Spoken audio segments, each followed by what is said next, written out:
Hey everybody, welcome back to Historians of the Movies podcast. I am your host and creator, Jason Herbert, and every single week we are bringing you conversations about history and film and history and everything else in between. And this week, we've got an awesome film to talk to you about. I'm talking about 2023's Dungeons and Dragons, Honor Amongst Thieves. It is a film that I went into not knowing a whole lot about. I didn't really expect a lot, and then found out that I absolutely love this movie. And I think that was generally the experience for a lot of people. This movie was a surprise hit across a lot of levels. So this week, I wanted to bring in something different for you. We're going to talk about the history of this film, but we're also going to talk about the history of tabletop gaming, role-playing games themselves. And I brought in two absolute dragons in the Dungeons and Dragons world.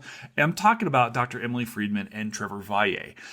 Emily is a professor at Auburn University, and she teaches courses on British literature, book history, and game narratives. Trevor is a paleontologist and an actual professional dungeon master. And we're going to get into this movie today. We're going to talk about the history behind the film, but also the history and politics behind Dungeons and Dragons itself. This is such an incredible deep dive into a world that I only have the slightest understanding of. And it was really cool just to listen to Emily and Trevor get going and rip. So I hope you enjoy this podcast. This is our longest episode we've ever done. This is a dragon-sized episode at the end of the year. I thought maybe we'd have a little bit longer of a pod for you guys, since a lot of people are taking off for the holidays anyway. So sit back and relax, because we're about to roll 20. Dungeons and Dragons is next on Historians of the Movies podcast.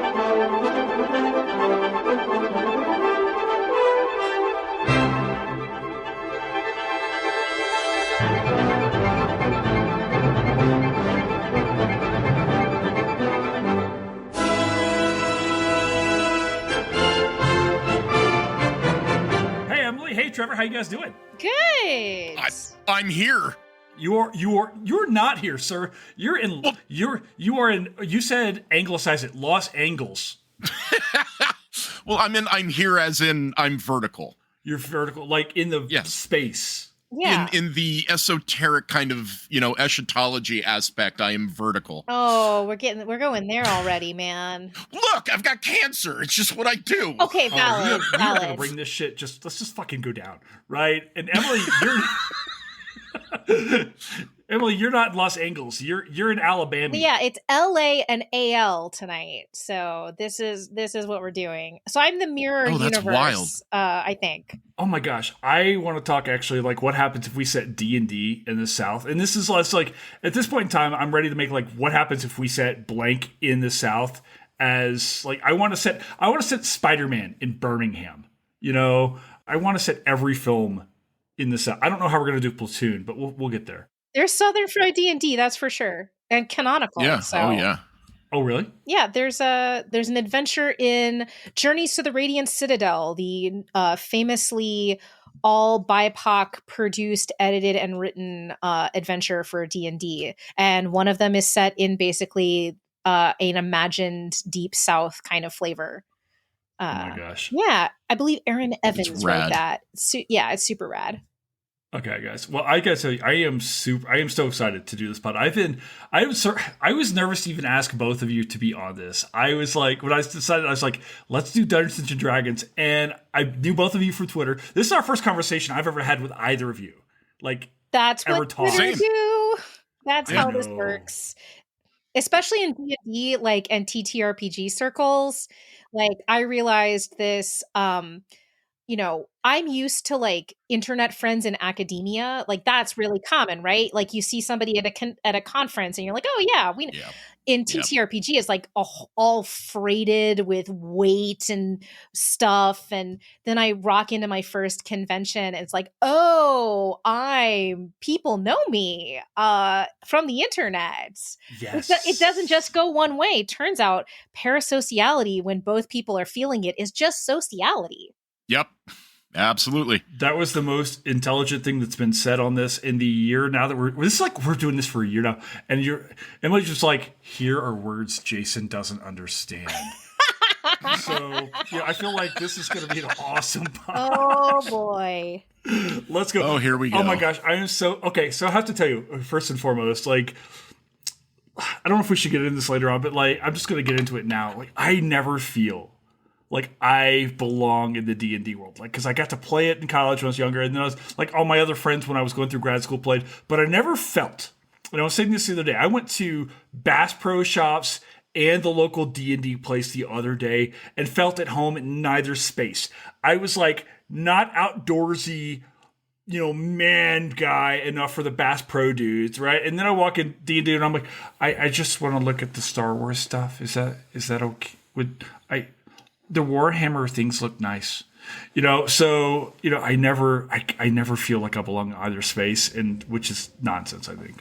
Absolutely nonsense. Yeah. Yeah, totally nonsense. All right, let's do this. We're talking Dungeons and Dragons. This movie came out last year? Earlier this year. Right? I know. Yeah, March 31st, I believe. Yeah, it's crazy. All right, before we get in, let's introduce you guys. Emily's drinking. Trevor, you can go first. Who are you and what are you doing here, man? I was asked. I'm Trevor Valle. I am a whole handful of things. I'm a professional dungeon master. I've done paleontology. I'm the content dude that comes up with ideas for the Geeky Jerseys line of official D&D jerseys. Let's see. I've done writing. I've done mechanics. I've been doing this for 40 odd years. And yeah, I've been doing this for a long time. I'm not really sure why I'm here, other than I saw the movie a lot and I know the intellectual property quite possibly more than most. That's good enough. Emily? Yeah, I'm Emily Friedman. I am an associate professor at Auburn University, where I am a cultural literary historian. So depending on who you ask, I'm not a real historian at all. But at my D&D table, I am. And I have tenure and I do what I want, which especially since the kind of return to remote, I have become one of the senior scholars in the study of performed role-playing games, which are referred to as actual play. I've seen more of them than anybody. So I meet Trevor's kind of length of career with just sheer nerdy-ass depth in one very specific part of the TTRPG, tabletop role-playing, and Dungeons & Dragons space. And I saw Honor of Among Thieves on Sunday. Oh, wow. Alongside screeners for E1's other attempt at making D&D into a pop culture phenomenon, Encounter Party, which is part of the D&D free advertising supported television channel that will debut tomorrow as of the time of this recording. Okay, there's going to have to be so many notes here. My first question right off the bat, Emily, is January 6th a performative RPG? I mean, there was terrible cosplay, but very, very real violence. So no, it's not a LARP. It's very real. I have seen white supremacists do terrible cosplay and LARP. That was not one of those days. No, that was absolutely that wasn't role playing. No, that was no. All right, I thought because these guys were pretending to be patriots and pretending to, just complete. Oh my God, those guys in their Walmart tactical gear. No, there's something to be said about the cosplay ties of those movements, but no, the actual events of that day, coated with trappings, but very, very real actions that, of course, have been given in some cases appropriate penalties. I call them cosplatriots. There you go. Oh my God, that was trending on. That was hashtagged on Twitter for like a number of days. There you go. I like it. Yeah. Trevor, to answer your question, the reason why you're here is because you are cool and my friend, and that's really all you have to be on this, dude. If you were my friend, we would be I would have bailed on you years ago. I remember, Jesus. I started following you. I think you were posting about dinosaurs. It was when I saw your account. I was like, it works. This guy seems cool. Yeah, I used to do that. Dinosaurs, RPG, definitely. We'll have you back whenever we do Jaws 19 or something. Oh, along there those you lines. go. I did write the bestiary, including dinosaurs, for Pangea, the 5th edition setting from Atlas Games. Hey. You know, So- just a small little thing. But yeah, we are both technically, according to like influencer marketing, nano, well, in my case, mostly nano, but micro influencers in the Oh, yeah. TTRPG space, which is to say we're influencers in the TTRPG space. Although that's a thing we can also talk about in terms of Wizards doesn't call its influencer marketing branch influencer marketing anymore. They call it content creation. Which is just yet another way of saying they send out free stuff and hope that people put it on their socials. Yep. They just have a cool, not NDA, but like how to post about it online. Are you serious? Yeah, no, seriously. Oh, yeah. Because there's Federal Trade Commission things. You are have to state required it's to a disclose, gift. Yeah. even when you're not getting paid. If you're getting something for free, which is very weird, right, to professors, because we're used to getting free books that we don't want. But if you're getting stuff, for free, you have to say, thanks, Wizards, for giving me this stuff. Really? Yeah. Okay. But it's not just Wizards. No, not same just thing Wizards with, at all. Yeah.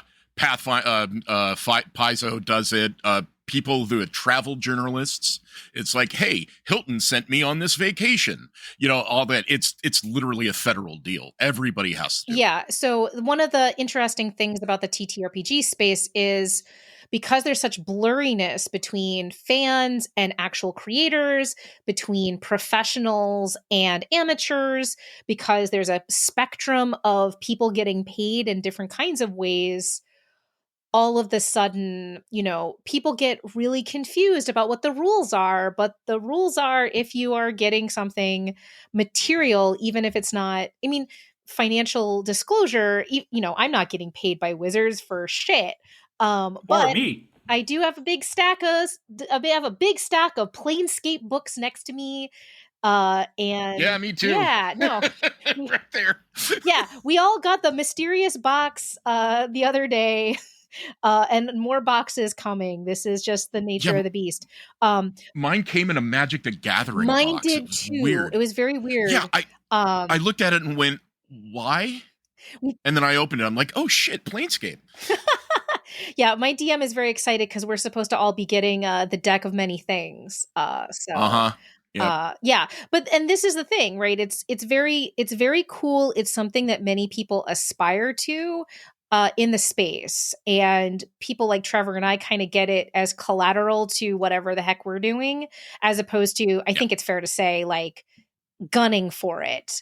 And of course, I'm a state employee. I got to report this shit, so that's fun. I know why I get these things is because I've been playtesting D&D since 3rd edition. Yeah. No kidding. So I get things literally, it's like, here, check it out. We want to send this to you. And then I go, by the way, this mechanic doesn't work. When you can be trusted to provide critique.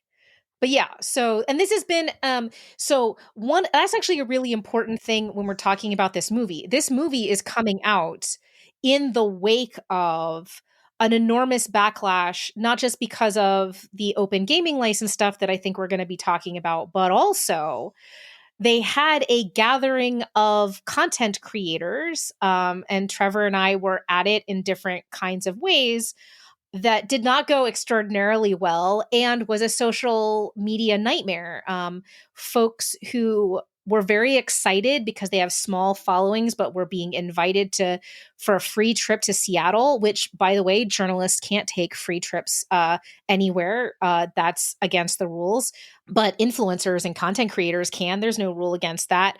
But they, one prominent journalist called everybody shills, and people got real mad. And it revealed something really fascinating about the creator community at that moment, which is nobody wanted to say they were an influencer, and people wanted to mark off influencer as a specific category of thing you had to identify as actively, or you had to be a certain size. There was basically all this fascinating blurriness around who is an influencer, what does an influencer mean, and like as if it's a professionalized identity that you can opt out of, as opposed to if you're taking free stuff and talking about it on socials, that seems to be a baseline influencer activity. But it became very, very fraught, and I kept my mouth shut. I was at the American Society for 18th Century Studies telling my colleagues, so I think I'm an influencer now. And trying to wrap my head around the shit show that was brewing, and I write for the online site Polygon, which has a strict ethics policy. So I took it to my editor and he said, you got a front row to the shit show. You go to the shit show. Because I was going virtually. So I just was writing an article about who owns Dungeons and Dragons for the LA Review of Books, while in the worst Microsoft Teams meeting I've ever been in my entire life. I felt so bad for the virtual team. Yeah. Like it should have been two entirely separate things, because those of us who were there in person, which was about a quarter of the people invited, went in person. Yeah, we had like I think we had like 20. Yeah, and there was 20, like about 100, like a little under 100 people all told. Oh, okay. Yeah. That I didn't know. But we effectively took over the second half of the post-lunch presentation, because the DEI team, the content creator team, the writers, everybody directly involved for the most part of the D&D line told us through Kat, who helped set it up and all that like, please tell us what your concerns are. We filled all that out, and then we were sidetracked with more product launches. Right. It was a classic distinction where there were people who were very clear on what the likely goal of this meeting was, which was to talk about the new virtual tabletop that's in development for Dungeons and Dragons. And then there were people who were very hopeful that there could be a meaningful dialogue around the anxieties around the open gaming license debacle, as well as the harassment that had been faced by a lot of the more marginalized creators, because they had gone out of their way as a kind of optics move. Wizards had invited primarily small creators who don't have the kind of safety tools, and marginalized creators, folks who are of different gender identities, sexualities, as well as folks of marginalized origins in different kinds of ways. And so you had and they were mostly the people who were in person, and they were the people who were talking about this the most. And so they got targeted the most for harassment. So the idea that content creators need to be protected and given guidance in this kind of way had not occurred to Wizards. And one of the things that's going to be a hallmark, I think, of our conversation is somebody at Wizards didn't anticipate insert blank here, because that is a general kind of recurring theme, especially the further up the food chain you go with Wizards / Hasbro.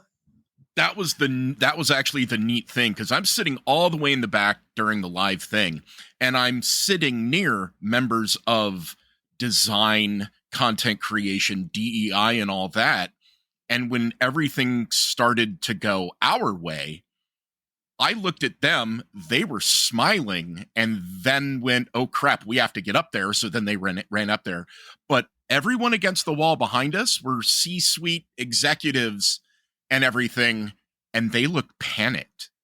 Absolutely panicked. Yeah. Because for some reason, as happens in large corporate things, the right hand wasn't talking to the left hand. The left hand is saying, look, we're inviting these people. We're talking about everything from marginalized creators to accessibility. And then they're going, cool, let's talk to them about the rules update and the VTT. It's like, no, we just did that before lunch. Yeah. And this is the long history of, even before Wizards and TSR, but especially in this kind of corporate age, is when we talk about, for example, the D&D movie, we are talking about actually a production that is really out of house. E1 is nominally owned by Hasbro. It is disconnected from Wizards of the Coast and has for the last significant amount of time been actively on sale. Yeah. Hasbro would not like to own E1, but if E1 leaves, they still have the license for all of this kind of media material. So they still have control of the IP for scripted stuff for I don't know how long. I don't know that that's been made public, but they've got certainly a lot of irons in the fire. So yeah, we're talking about a lot of disconnect when we're talking about all of these things. Oh yeah, E1 and Paramount were like, wait, what happened? And they were sidelined by all this, unfortunately. And I think that's what led to one of the questions of, so why wasn't this financially successful? Right. Maybe it's a good first purchase for HATM Productions. I'll just see what I can work up here in a second. I'll see if we can't drum up enough here on Twitter and make our first studio production purchase shortly. That'd be rad. I know a couple licenses that are going cheap right now. I'm in. Mainly because I deal with that sort of thing for the Jersey company. So yeah, I talk to people. I talk to a lot of people, unfortunately. Well, I want to do this jersey. It's like, talk to this person. Okay. All right. Well, let me back up tonight. I want to back up and go in for people who are coming to this thing who maybe watched this film, or maybe for folks who are coming to this pod who have, for whatever reason, continued to listen to it since its infancy. Bless your heart. Oh, no.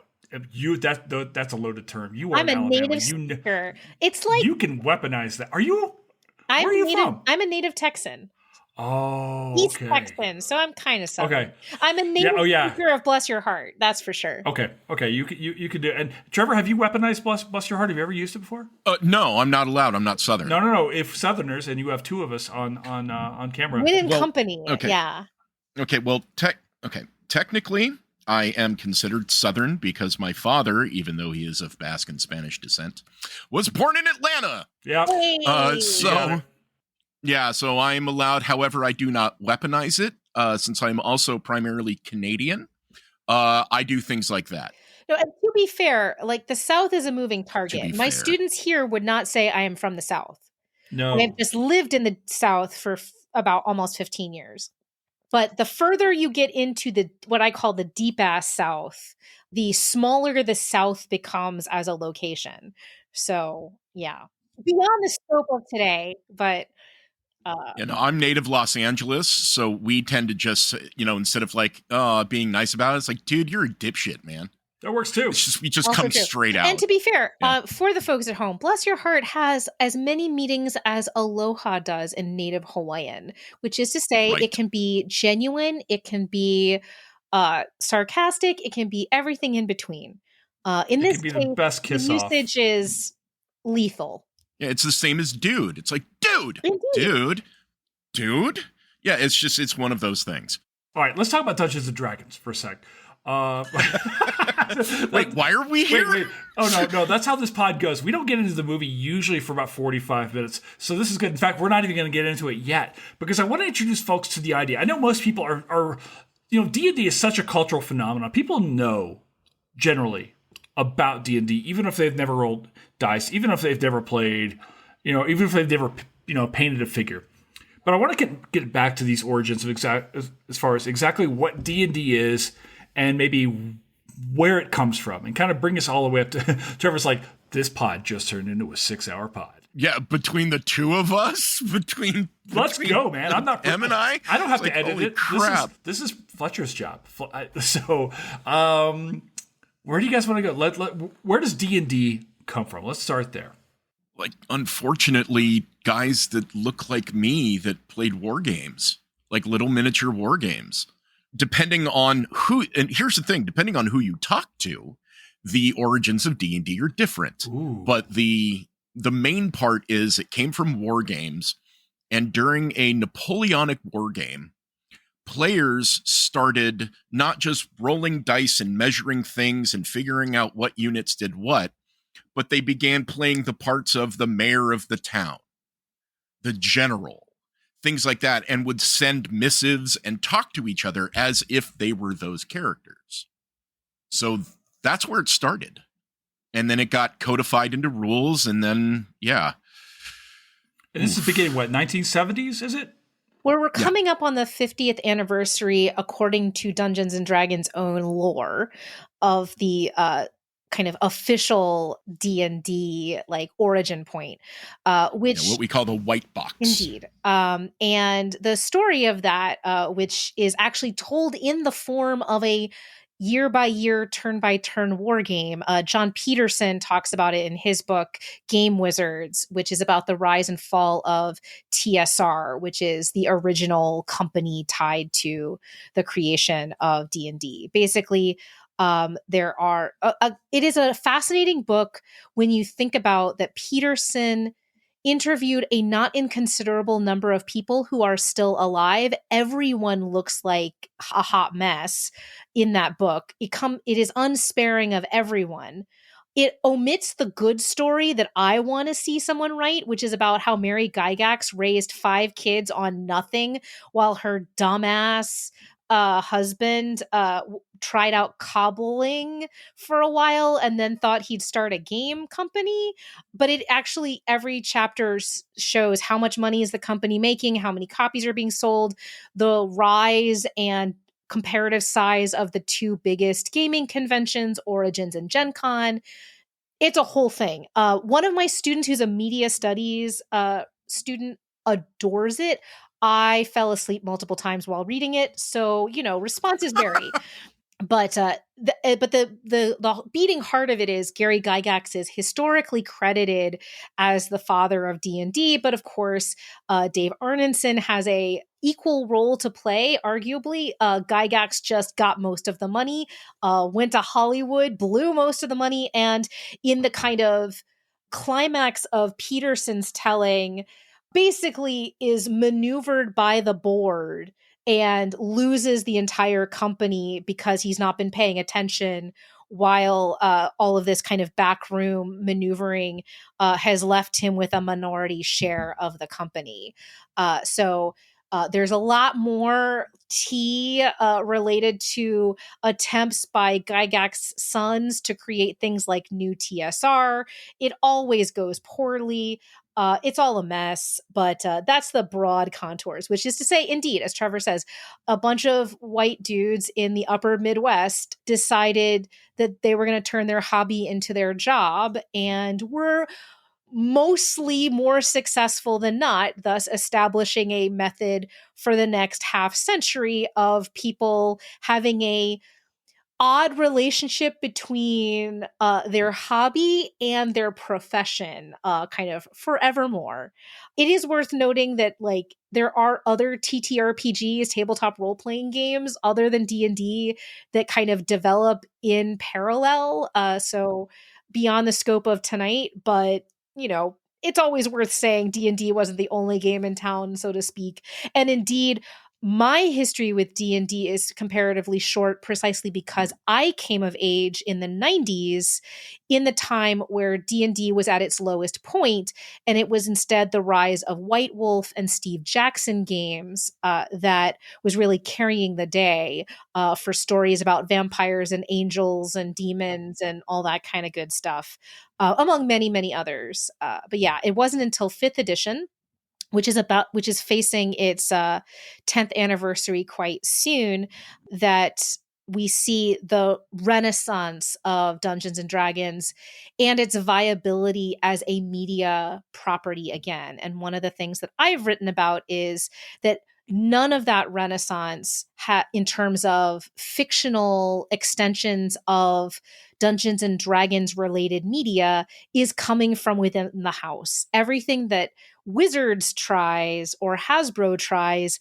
doesn't work nearly as well as independent studios telling stories using Dungeons and Dragons mechanics in what we call actual play. So if anybody in the audience is familiar with the Amazon series The Legend of Vox Machina, which is an animated series of great popularity that has been winning a not insignificant number of awards, it actually is an adaptation of an actual play by the team at Critical Role, which was funded by the most successful television, film, and animation Kickstarter of all time, raising $11 million and change, and letting them establish their own studio, which now has books that come out with Random House and their own game company, and. Arguably, in many ways, they're putting out more D&D inspired content more successfully than the company that owns the intellectual property to the quote world's most popular role-playing game. Wow. I'll fight that battle. All right. A couple things. First of all, a pointed counterpoint to people who are pursuing their hobbies and letting it take over their lives as we sit on this podcast to this movie night thing that I started for a one-show thing back in 2018. Famous last words. Oh my God. We did National Treasure, and now here we are. Just like, woof. People are like, I've told that story so many times. It's going to be the Herbert story, only, Herbert never ends up with any kind of like multi-millionaire conglomerate for me to lose. So, and I kept thinking about, when you were talking about Gygax, I kept thinking about like this Stan Lee with Jack Kirby kind of duality. Is that the right parallel? Yeah, no, that's the vibe. No. Yeah, that's the vibe. Is it the truth? Not really. Yeah. It's complicated. It's deeply complicated, and it's deeply like, you got to get in the weeds. Like, that's the thing about Peterson's book, is it gets super in the weeds, and Cole comes to the conclusion that a lot of stuff was like he said in terms of what was actually documented. So it's messy bitches in many ways. It's like another great book on the thing is Of Dice and Men by Dave Ewald. Oh, great. It's a little more lighthearted and not very, it is semi-historical, but it's like about his journey through D&D. But the actual history of the IP, you could literally trace all the way back to 1880. Oh, for sure. Yeah. Well, it's Charles Totten published Strategos, which was a war game. And then you have books like The Complete Strategist and Diplomacy that were written. And then this strange man that rarely people have ever heard of, David Wesley, created a game and a campaign called Braunstein, or the Barons of Braunstein, which Gygax played. And then he's like, wait, I want to take this fantasy element and make it into a war game. So he wrote Chainmail. Dave Harnenson played Chainmail, and then he made Blackmore, which was more of a role-playing aspect. And then the two of them went, wait, why don't we publish this? And Gary Gygax went, wait, why don't I publish this? It's that classic meme of, I made this. And then it just all goes downhill from there, to the point of Gygax in Hollywood in a mansion, high on cocaine, trying to sell his concept of a D&D movie, while all of his contracts with Random House are completely and utterly just hemorrhaging money.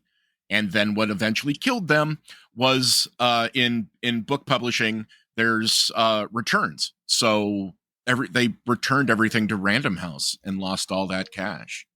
And then TSR I want a Gygax boom. movie. I want like a 10-episode Netflix series on this cat Gygax. Like, where's this story in film? The unemployed God, what did he do? He was a cobbler for a while. So is Daniel Day-Lewis him. Yeah, but that was method. That was not. I think I'm going to support my family of 7. Yeah, he was an unemployed insurance underwriter as well when he came up with Chainmail. Yeah. Wow. All right, I want to ask you. You talk about the Napoleonic Games roots of this, but when I think about D&D, I'm thinking about sorcerers and paladins and dragons and dungeons. Where this influence? I mean, I'm obviously thinking of a Lord of the Rings type of influence. Am I right? Why? Why this turn? Why this particular era? This market? Why dungeons and why dragons?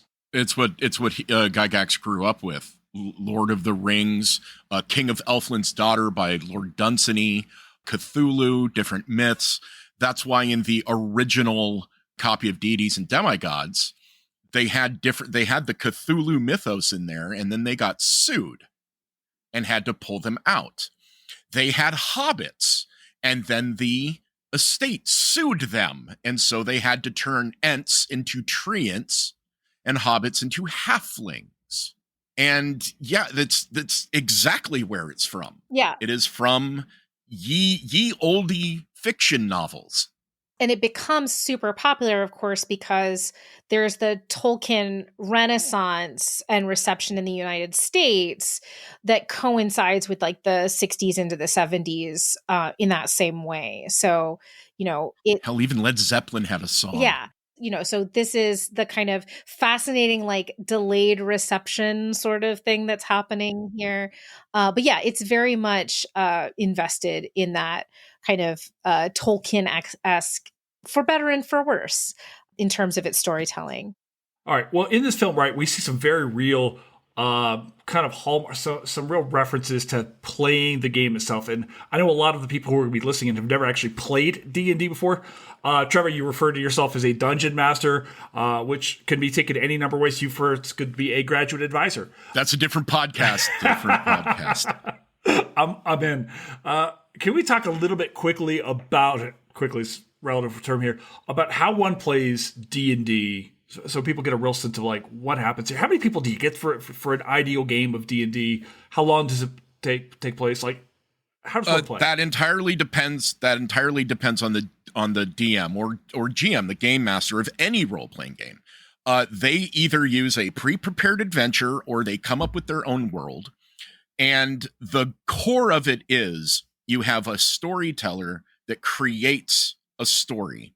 And then you have the players who create roles. They create characters. The dice are kind of like the plot twists, whether you hit or miss, whether your character is strong or weak.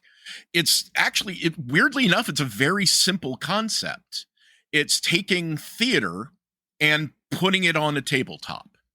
And instead of having an actual script you follow, it's literally a randomized mess. And most of the time, the DM is less storyteller and more improv chief, because I will create a world and the characters all meet in a tavern and there's a scary person in the corner that looks like they want something to talk to. And then the players want to loot the tavern and go on a killing spree. Then you're like, well, crap. Okay, let's do this. But it's effectively it's role playing. You're playing a role in a world of imagination. And you can either do a one shot that lasts 3 hours, or in my case, I'm in the middle of a 3-year campaign. Yeah, the longest D&D campaign is older than I am. Are you serious? Yeah, it's not by much, but it's, you can look it up on Instagram under the game. It is what's called a West Marches style campaign, which is to say there's a continuous world, and it's kind of a ship of Theseus in terms of players. Players come in, players come out. Players play not only their character, but when their character dies, their character better have had kids, because the rule of the game is you play one of your children if your character dies. And it's generational, both in terms of the players playing and the characters in this very large world. So that's how big it can get. The first game I ever DM'd, also at the American Society for 18th Century Studies, it seemed like a good idea at the time, was 17 people for about a 2-hour one shot. And in that case, you're not doing a whole lot of role playing. You're doing a lot of, funny actions in a lot of ways. Most GMs or DMs would say their sweet spot is somewhere between 4 to 6 people. Some people prefer smaller. Some people prefer larger. Some games, like my game that's Oops, All Historians, is extremely tactical and very little in the way of role playing in that kind of way.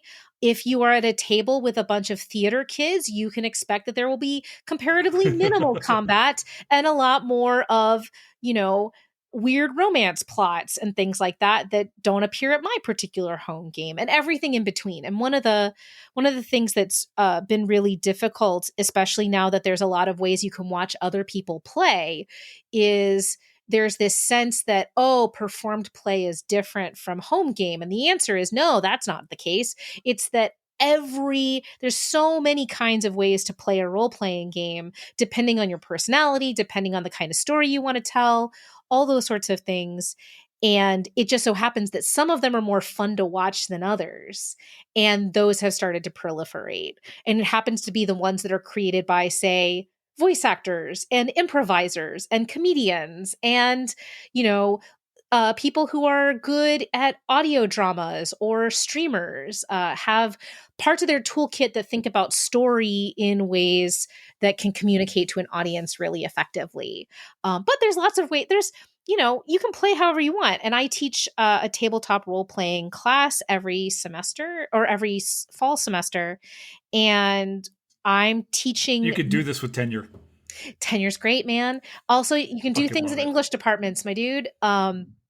But what's really lovely... Well, actually, we could go into this, but I'm not doing anything that my historian colleagues weren't already doing with reacting to the past, which is a role-playing game structure, basically, where you can write, and it goes under peer review, a scenario. The French Revolution is a very popular one, where students are taking all the roles in a particular moment of historical change. They each get primary documents from their character, and then you play it out. And and you better be playing as your character and not as what you would do if you were Lafayette, or you will have failed to do what reacting to the past wants you to do. There's a great Abby Purkis has at Keene was the co-author of one on the hearings over Title IX, for example. Oh wow! Yeah, it's super dope. But yeah, so there's a ton of those, and my colleagues have been teaching them for years. I just happen to be teaching tabletop role-playing games that are like Dialect, where it's called this. How you're playing the rise and fall of an isolated language. Like you're on a Mars colony and you're developing the language of the early colonists, and then that language dies. Easy peasy. Yeah, so D&D is part of that tradition. It's the most visible part of that tradition. But there's a whole bunch of stuff. But so I have a whole lot of newbies playing, and they're all finding different play styles along the way about who they are and what they want to do. Can I tell you, my 12-year-old, or he's 11 right now, but he's in a D&D club right now. And and I'm seeing these all over the country. You're talking about introducing new players and things like that. This was kind of surprising to me, but D&D clubs are kind of showing up in schools everywhere. Let's be clear. I was actually literally teaching this today because we were talking about tabletop role-playing games for kids. Wizards is backing this. Wizards has made specifically resources designed for 4th grade to 8th grade, as well as packets of information for starting D&D clubs at schools. They financially support it.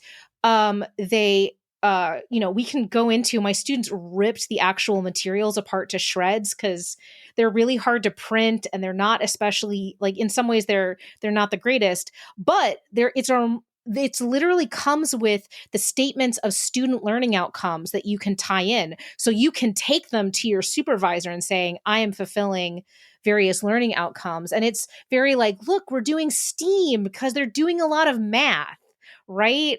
And they're doing creative stuff and all these sorts of things. But yeah, so when we talk about Wizards' goal to continue to be the world's most popular role-playing game, they are starting people early. They are getting them at a very tender age if they can manage it, for sure. Holy shit, I no longer feel as excited about this and no longer Oh no, have I made you cynical? Like, oh no, we've fallen victim to capitalism again. Well, I mean, that was the whole concept behind 1D&D. Everyone thought it was a new edition, but it's not. It's literally bringing all of these aspects of Dungeons and Dragons officially under one thing, doing the student thing, making a VTT, doing a rules update, making a toaster. It's literally a capitalistic move to put everything into a D&D ecosystem that people can come and go as they please. If you want your entire kitchen, bedroom, and bathroom filled with D&D stuff, you can totally do it. If you want to buy a book, you can totally do it. That's what 1D&D was, just to bring everything finally under the umbrella between creation, marketing, influencers, all of that. And yeah, everybody thought it was a new edition. It was really weird. If people would read press releases, it would be a lot easier in this world to know what's going on. Yeah, what's really interesting is Dungeons and Dragons, especially when you look at it in light of the larger tabletop role-playing game design ecosystem, the system itself is violent, of course, right? Involves killing monsters. But as my students were talking about today, it's also remarkably invested in capitalism in terms of the structure.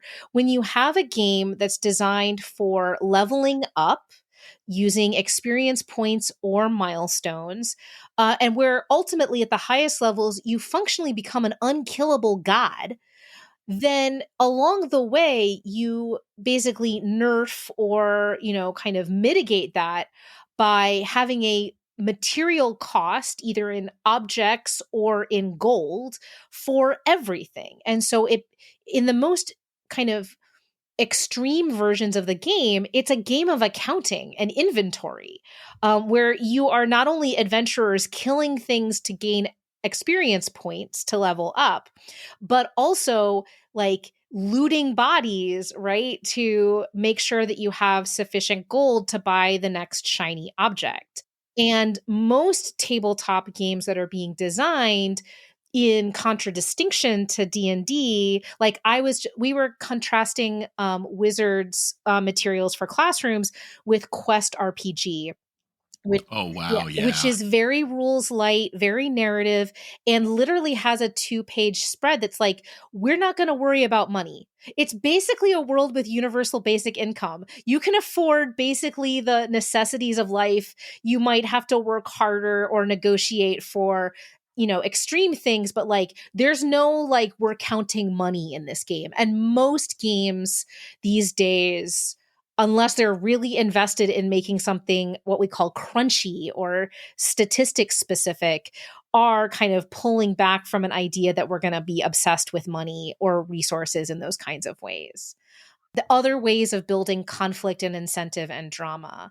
So that's another inherent critique of D&D, is that it is obsessed with objects. And in fact, if we talk about the movie, I mean, not to cut us off from spamming, but one of the interesting things, right, is like it's so object driven, right? Like Yes. There's no sense that these characters could level up to achieve their goals. It's all MacGuffin based, right? It's all the sword of this. You need the helm of this to get the thing of this, to get the one and only chance of true resurrection in the whole world. Because the logic, and this is a real issue, because Dungeons and Dragons, essentially, I said unkillable god, right? And that's the problem with dramatizing D&D, is death becomes a temporary setback unless you change the logic of the world. And the way that the movie does that is by saying a red wizard's blade is permadeath, you cannot be resurrected. And also there's no cleric around. Clerics, as well as high-level druids, have all kinds of resurrection magic that can bring you back within a minute, or can bring you back if you've been dead 100 years. All those sorts of things. All of those things cost money in the logic of the game. Big old diamonds are often the first thing you start trying to find once you level up to about 5th level. But yeah, 3rd level revivify. Yeah. Yep. Yeah. Did we get a sense of how many people play D&D worldwide? They estimate in the tens of millions. That's their internal estimate. I don't know how they get that information. I have that stat. Okay. Since in 2021, they kind of did a generalized poll and concept. More than 50 million people play D&D. 40% of players are 25 or younger. 24% are between 20 and 24. 13% of players are 40 or older. Right. And 41% of players identify as women, which is the highest it's ever been. and it's actually a little bit higher these days. That's an incredible spread across demographic lines as far as age groups, men, women. I wonder racially, like what kind of components we're getting as far as like in the United States or across globally. These statistics are globally, but they did not break them down into gender or other than presenting male, presenting female. What's interesting is to this day, I mean, Trevor, you may know better than I do exactly how they're like, did they have that many respondents to the survey that they put out, or are they estimating from received responses? It's estimating from received responses using actual poll statistics. Gotcha. Actual poll survey statistics. Yeah, it's been very interesting, like the demographics of I've done a survey on the demographics of people who are specifically interested in performed play, actual play. And that is even more stark in terms of it is majority millennial, but also including a sizable component of younger audiences, although it skews all the way from 18 to 80. In terms of respondents, and I had about 4,500 respondents to that survey. Thanks, Matt Mercer, who's a very famous dungeon master for folks who don't know, who has 750,000 followers on Twitter, and so that really helped with my response rate. And for every generation, it was increasingly majority non-cis male. To the point where once you talk about Gen Z audiences for that particular form, it's equal numbers, masculine, femme, and non-binary. And so that's a particular active part of this kind of ecosystem, although albeit one that is not exclusive to Dungeons and Dragons. So that's also should be said. D&D is the biggest by a country mile in terms of company and in terms of market share, so much so that many performed play on Twitch, the streaming platform, will tag themselves as D&D even if they're not playing Dungeons and Dragons, because it's a way to get audiences. So on Twitch, Wizards of the Coast actually measured the amount of that on the D&D tag that was listed. 4.3 billion minutes of D&D content has been watched. So under the Dungeons and Dragons tag on Twitch. This is a massive enterprise. Oh no, it's huge. But the important thing to remember, right, is because one D&D or the attempt at one D&D has not yet succeeded and was pushed back on majorly, you don't actually have to buy anything to play Dungeons and Dragons. You can buy things to play Dungeons and Dragons, but you don't have to. There is no purchase required. Game mechanics cannot be copyrighted, and so there's an enormous amount, and even more in the aftermath of Wizards of the Coast tried to bring more, basically tried to rescind the open gaming license, which had been in existence for the last 2 decades. And not only was there so much enormous pushback when this plan was discovered late last year, they went ahead and put a significant amount of the rule set into the Creative Commons. So you really don't need Wizards in order to play D&D. And so D&D, the game, is kind of a loss leader for D&D, the brand. That's the bet, right? And so preserving the value of D&D, the brand, was why they were willing to push all this stuff into the Creative Commons, because they were weeks away from this movie coming out and they were afraid that the movie would be boycotted. So all this stuff that we've been talking about in terms of the reputation and all this sort of thing actually feeds into the material conditions of the production and release of Honor Among Thieves. Yeah, they were already just absolutely freaking out because a handful of days later, Super Mario Brothers was coming out and they knew they would get crushed. And then the open gaming license whole thing came about. And yeah, that's its own podcast. But it was also because of that, so prior to the OGL thing, there was a massive marketing push in the spring and summer of 2022. Comic Con, Gen Con, all of these places, they had the D&D Tavern experience. They showed trailers. They did that whole push. And then they went into the lull of winter, which usually happens with films because you've got Oscar contention and everything, and new films coming out are going to get buried. And then the OGL thing happened.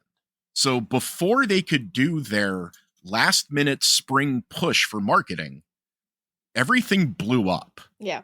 Lynn Codega writes a piece for IO9 revealing, based on multiple sources, the plan to rescind the OGL. Wizards denies until it can't. Really, kind of PR debacle ensues. And one of the key questions that fans were really interested about it was a rallying to the protection of content creators, especially people who perform actual play, but not just them, as well as what are called third-party content creators. So one of the why the OGL, the opening game and license, was important was because the OGL took the financial risk away from Wizards and put it into third-party companies that also created extended content for the game that was official, kind of officially sanctioned, but not funded or backed. And so you have an entire cottage industry around Wizards of third-party 5th edition content and prior editions as well. So you have the Dungeon Masters Guild, which is a website where you can put up your game materials and make a couple of bucks, and Wizards is probably going to get a cut, but you can, it becomes a calling card. In fact, it becomes the way that designers get into the paid work of game design, is by having stuff on the DM's Guild as like the audition material, in addition to it making its own money. And so this was going to dry up all of that. And so the third-party companies immediately reacted by saying, we have been preparing for this day and we are all making our own systems. Some of them banded together to create different kinds of new licenses and consortiums. Others that were big enough announced that they were in development for systems that they were now going to design for. And all of a sudden, we have a fragmentation of the industry possible in ways that it hadn't been possible in over 2 decades, right? I was saying earlier that I came of age during the nadir of Wizards' power and D&D's power. Some have argued that the OGL prevented the kind of diversification of the space because it created this kind of incentive for people to join the minor leagues of designing for 5th edition in the hopes for working for Wizards of the Coast in some way, shape, or form. And now that's not guaranteed. They're not the best paying company in the business. And, there's all kinds of questions now that there weren't a year and change ago about whether it was worthwhile to create content for the 5th edition of Dungeons and Dragons. And a lot of this fell apart when Wizards of the Coast for the longest time was a separate company, a subsidiary of Hasbro. They had almost their own autonomy. A couple things they had to check with upstairs, but then Hasbro went, wait, now we're making you a division, because they wanted more control over that, because in 2021, Wizards made $1.3 billion. Most of which is Magic the Gathering, yes, just so we're clear, which is also a product made by Wizards of the Coast. Yeah. $952 million of it was Magic the Gathering. Yeah. Gosh. Yeah, because Wizards buys Dungeons and Dragons on the strength of it already having money from Magic. If I'm remembering correctly, yes. Trevor, thank you. Yeah, Wizards bought D&D in 1997, and then Hasbro bought them, and then they had third and a half edition in 2003. 4 came out that we don't really talk about in 2008. Although it's important to mention that it's 4th edition that leads to the spinoff that Paizo creates a company to basically emulate the earlier version of D&D, but they call it Pathfinder, thus leading to another rather large player if you don't include Hasbro, Paizo becomes an important, large, it should be noted, unionized as of the time of this recording, game company in the space. Can I ask you a question on it? On the timeline real fast. Yeah. You said, as the Star Wars guys, these are some very magical numbers that you're talking about. 1997, we have the special editions come out.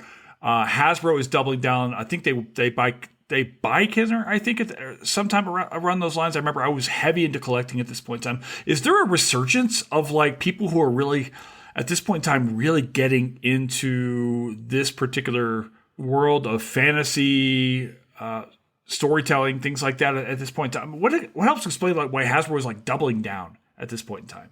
Gen X is getting older and we have money now. Oh God, that's such a great. Yeah. So we're doing the things that we couldn't do when we were kids. We buy merch. At least that's my angle. There's Yeah. platinum editions of seemingly every other new release from D&D. Although it should be noted, those are third party. They're created by Matthew Lillard's company, Beetle and Grimm.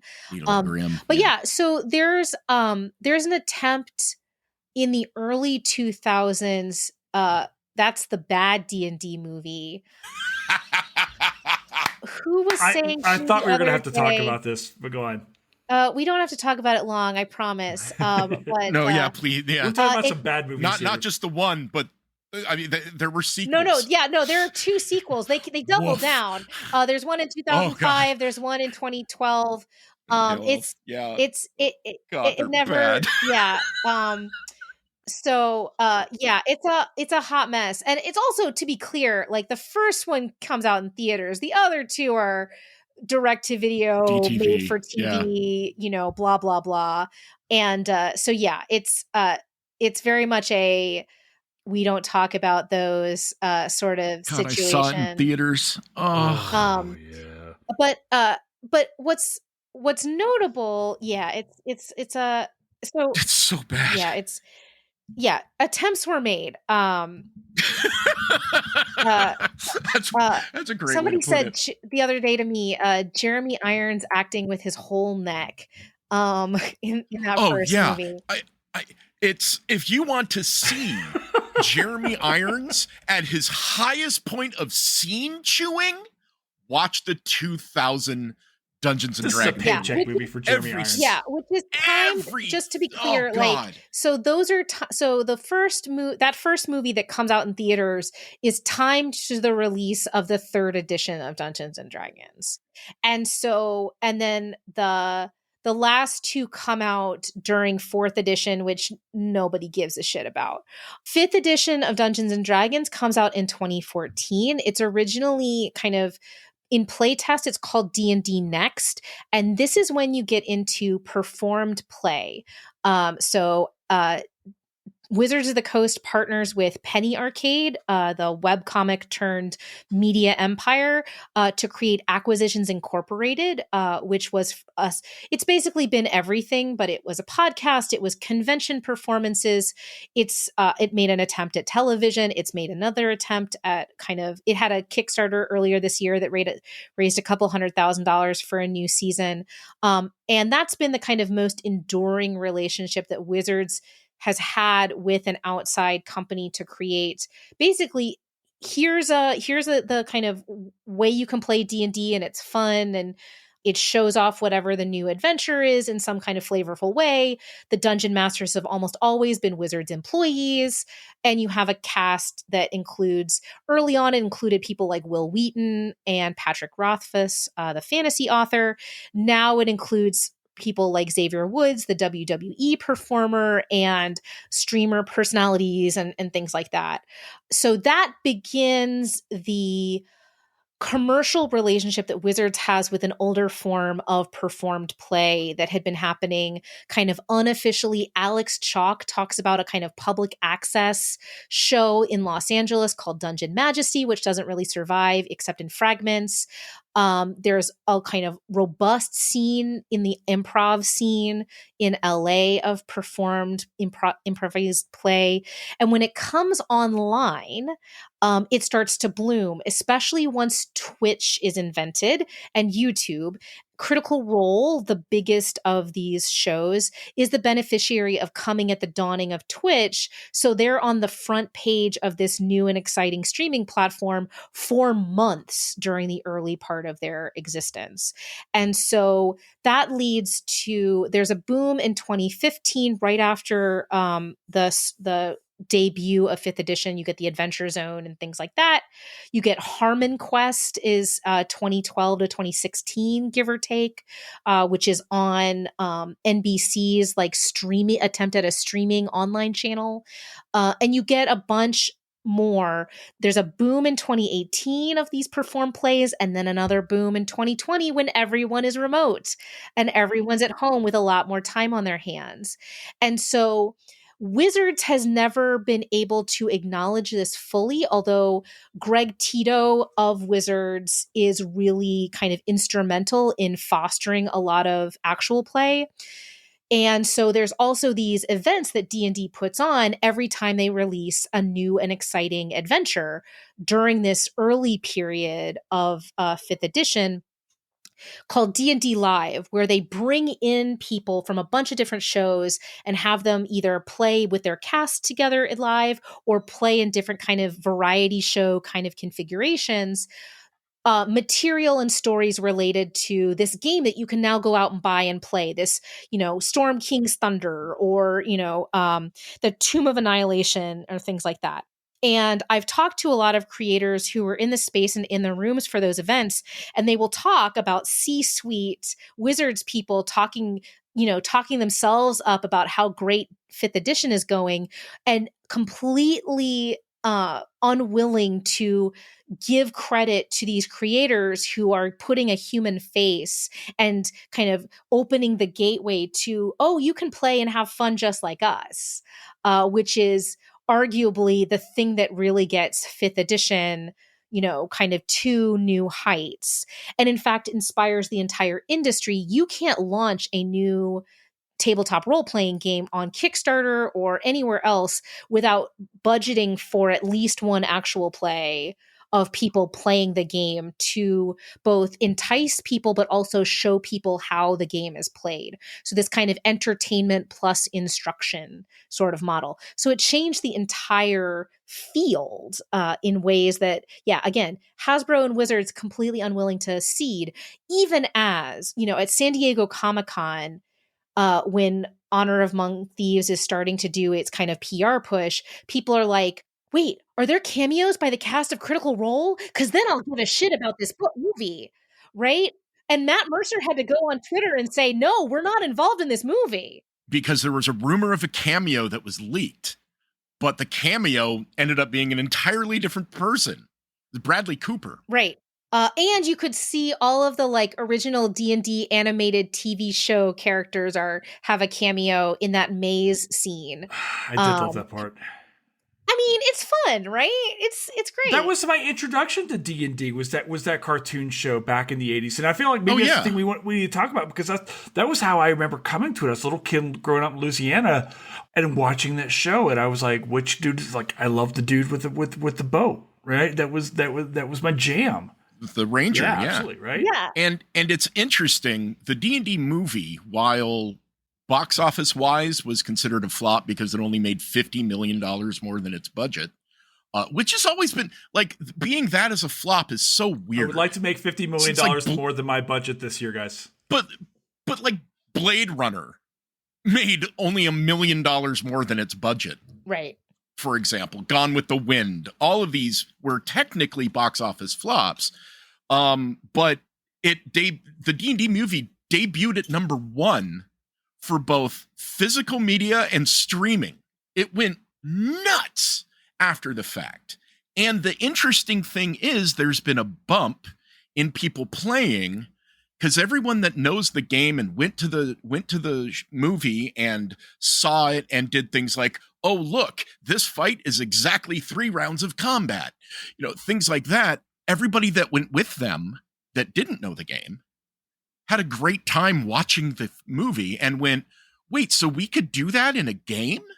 Like, yeah, that's this spell, that is that character class, that monster is that. And then there was this bump in materials. It was wild. Yeah, and you could go on D&D Beyond, which is now a good Alabama origin story. First created in Huntsville, Alabama, before it was purchased by Wizards. It was an independent third-party product.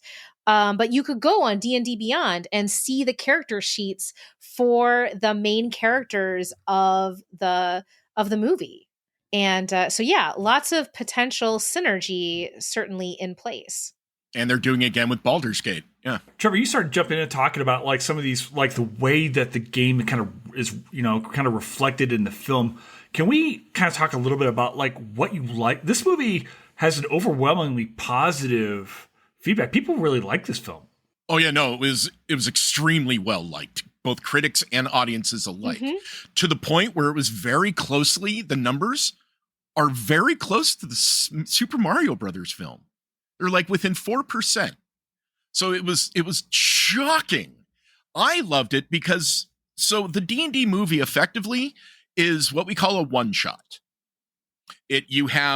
And every time a character is introduced, it's because another character happens to know them, and then you get their backstory. Then another character gets introduced, and then you get their backstory. And they just so happen to know this thing. It's entirely a one shot, and they don't necessarily mention spells, but you know what they're doing. It's definitely fan service for those who play D&D, and it was very well received by people that play D&D and like it.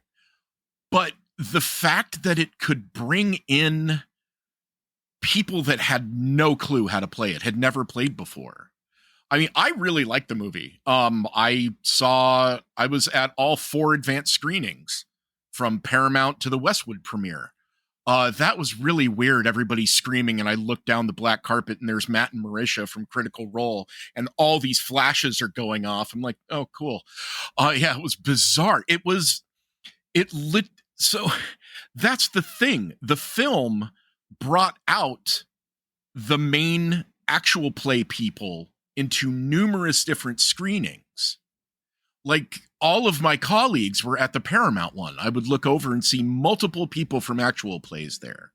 And they would tell their friends about the film, and naturally the influencer thing happened. But I think the movie was rad. I didn't have a problem with it because I looked at it like a one shot. Yeah, I mean, I think that generally speaking, it was successful in every way aside from the logics of, inflated capitalism in the time of venture capital, right? In a time when Hollywood can't just see a return on investment of, a cup like 1x, 2x, whatever, but it's got to be enough to deal with the enormous amount of kind of debt these studios have been freighted with through global acquisitions and this kind of bullshit, then yeah, it couldn't, I mean, I don't know how you succeed in that way aside from being the Barbie movie, right? Like, right. Is this the Marvel effect on films where if they don't make, say, $1 billion, they're considered to be somehow flops or failures, or if it hasn't set up a long-term franchise? I think it goes back farther than the Marvel films. It's the Jurassic series. Yeah, 1993, Jurassic Park made a metric fuck ton of money, and Universal went, cool. It's as a paleontologist in a dinosaur movie, fuck ton is no. As an Americanist, not a Brit, I'm just like, that's just a shitload. So we don't use use metric fuck ton here, son. We use shitload. But go on, Canadian. So, but it really goes back that far, and there were lulls and peaks with all these different things. And then you have outliers like Schindler's List, for example, massive movie. And then it comes down, and then all of these, but then Marvel hits it in 2010, Iron Man's 2008. Yeah. And then you have this honestly tiny movie with a decent budget, directed by, hey, that guy from Swingers, starring a star with all his own problems, who's still recovering from all that, and they knock it out of the park. Absolutely. Yeah. And then, that's killed the movie industry monetary wise right now. It has created this capitalist void that if a film does not do a minimum of 150% of its budget, it's a flop. If it breaks even, it's crap. I don't understand it.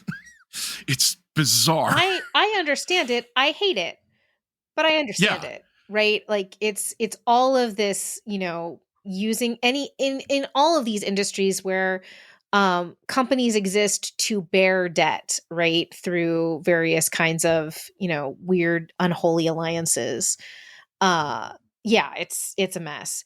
And this is why, to come back to like actual play, right? Because actual plays are generally speaking owned by some member of the creative team, or are owned by Hollywood standards, small companies. They might have connections to big multinationals. Critical Role has a first look deal with Amazon, for example, but they're owned by the cast, which means they can experiment. They don't have to they have to make a profit, but they don't have to make an unholy profit, at least at the current moment. And this is also true of Dropout, which is the home of Dimension 20, the other major. This is the true of the McElroy's kind of media empire of 11 podcasts, as well as the most recent success story in the world of D&D actual play, Worlds Beyond Number, which is the second most successful actual play on Patreon by number of Patreons.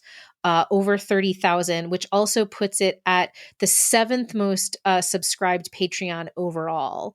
And Dungeons and Daddies is still bigger. It has close to 50,000 paying subscribers who pay anywhere from $5 to $50 a month. And we can get into how weird that is. But these are all of the shows that I just named, in addition to others, tour live, sell an enormous amount of merch, have loyal, intense, though not mass media followings. So this is in contrast to what E1 is now trying to launch this week, which is the D&D TV channel with two actual plays. Matthew Lillard's Faster Purple Worm Kill Kill, which is a series of self-contained hour-long shows where the players all play level 1 characters against creatures that will inevitably kill them. And the ongoing series Encounter Party, which was an actual play podcast and is now a filmed. It's basically, the pitch is, what if a D&D game was edited like MasterChef? And so these are both attempts to bring in new audiences, and those audiences are highly likely, I suspect, to need to be much, much larger than other actual plays in order to justify their existence. Because those audiences will not be as loyal as people who watch Critical Role, Dimension 20, Dungeons and Daddies, Worlds Beyond Number, et cetera, et cetera. And it's fascinating to me. I mean, with Encounter Party and Faster Purple Worm, and also the chef show, Heroes Feast. Yeah. Which is a little bit different, which is why I don't include it in my, but that's also the other thing, the other original programming coming to the D&D channel. But everyone on there every guest is either a movie personality that plays Dungeons and Dragons, for example, Seth Green, or a Dungeons and Dragons content creator. Or as they call them, D&D luminaries. Which, a phrase I could not hate more if I tried. Yeah. That's why I'm glad I'm in the background doing mechanics and shit. But Critical Role and Dimension 20 are massive outliers, because each of those groups, everyone on Critical Role already had a massive following in the anime and voiceover community. or a reasonably successful mid-career, right? Like, so I am 42 years old. I am the average age of the cast of Critical Role. They started 8 years ago. So if you think about it, almost all of these people, not all, but most of them, two of them were child actors in addition. But yeah, they were famous for voiceover, right? And famous for voiceover is, of course, a very specific kind of nerd fame. And one that does allow for you to be extremely experienced with the care and feeding of intense fandom. And so you don't have to have like a mega fandom, and they've certainly grown, right? So for example, and I would say Dimension 20 less so. They're all Upright Citizens Brigade kids. College humor. So they were not famous before that, and they're not famous now. However, both of these, both Critical Role and Dimension 20, Critical Role just performed in the UK to a sellout audience of over 11,000. And At Dimension Wembley. 20 will be touring the UK with a couple of nights, with a grand total, if they sell out, they're close, of over 14,000 seats.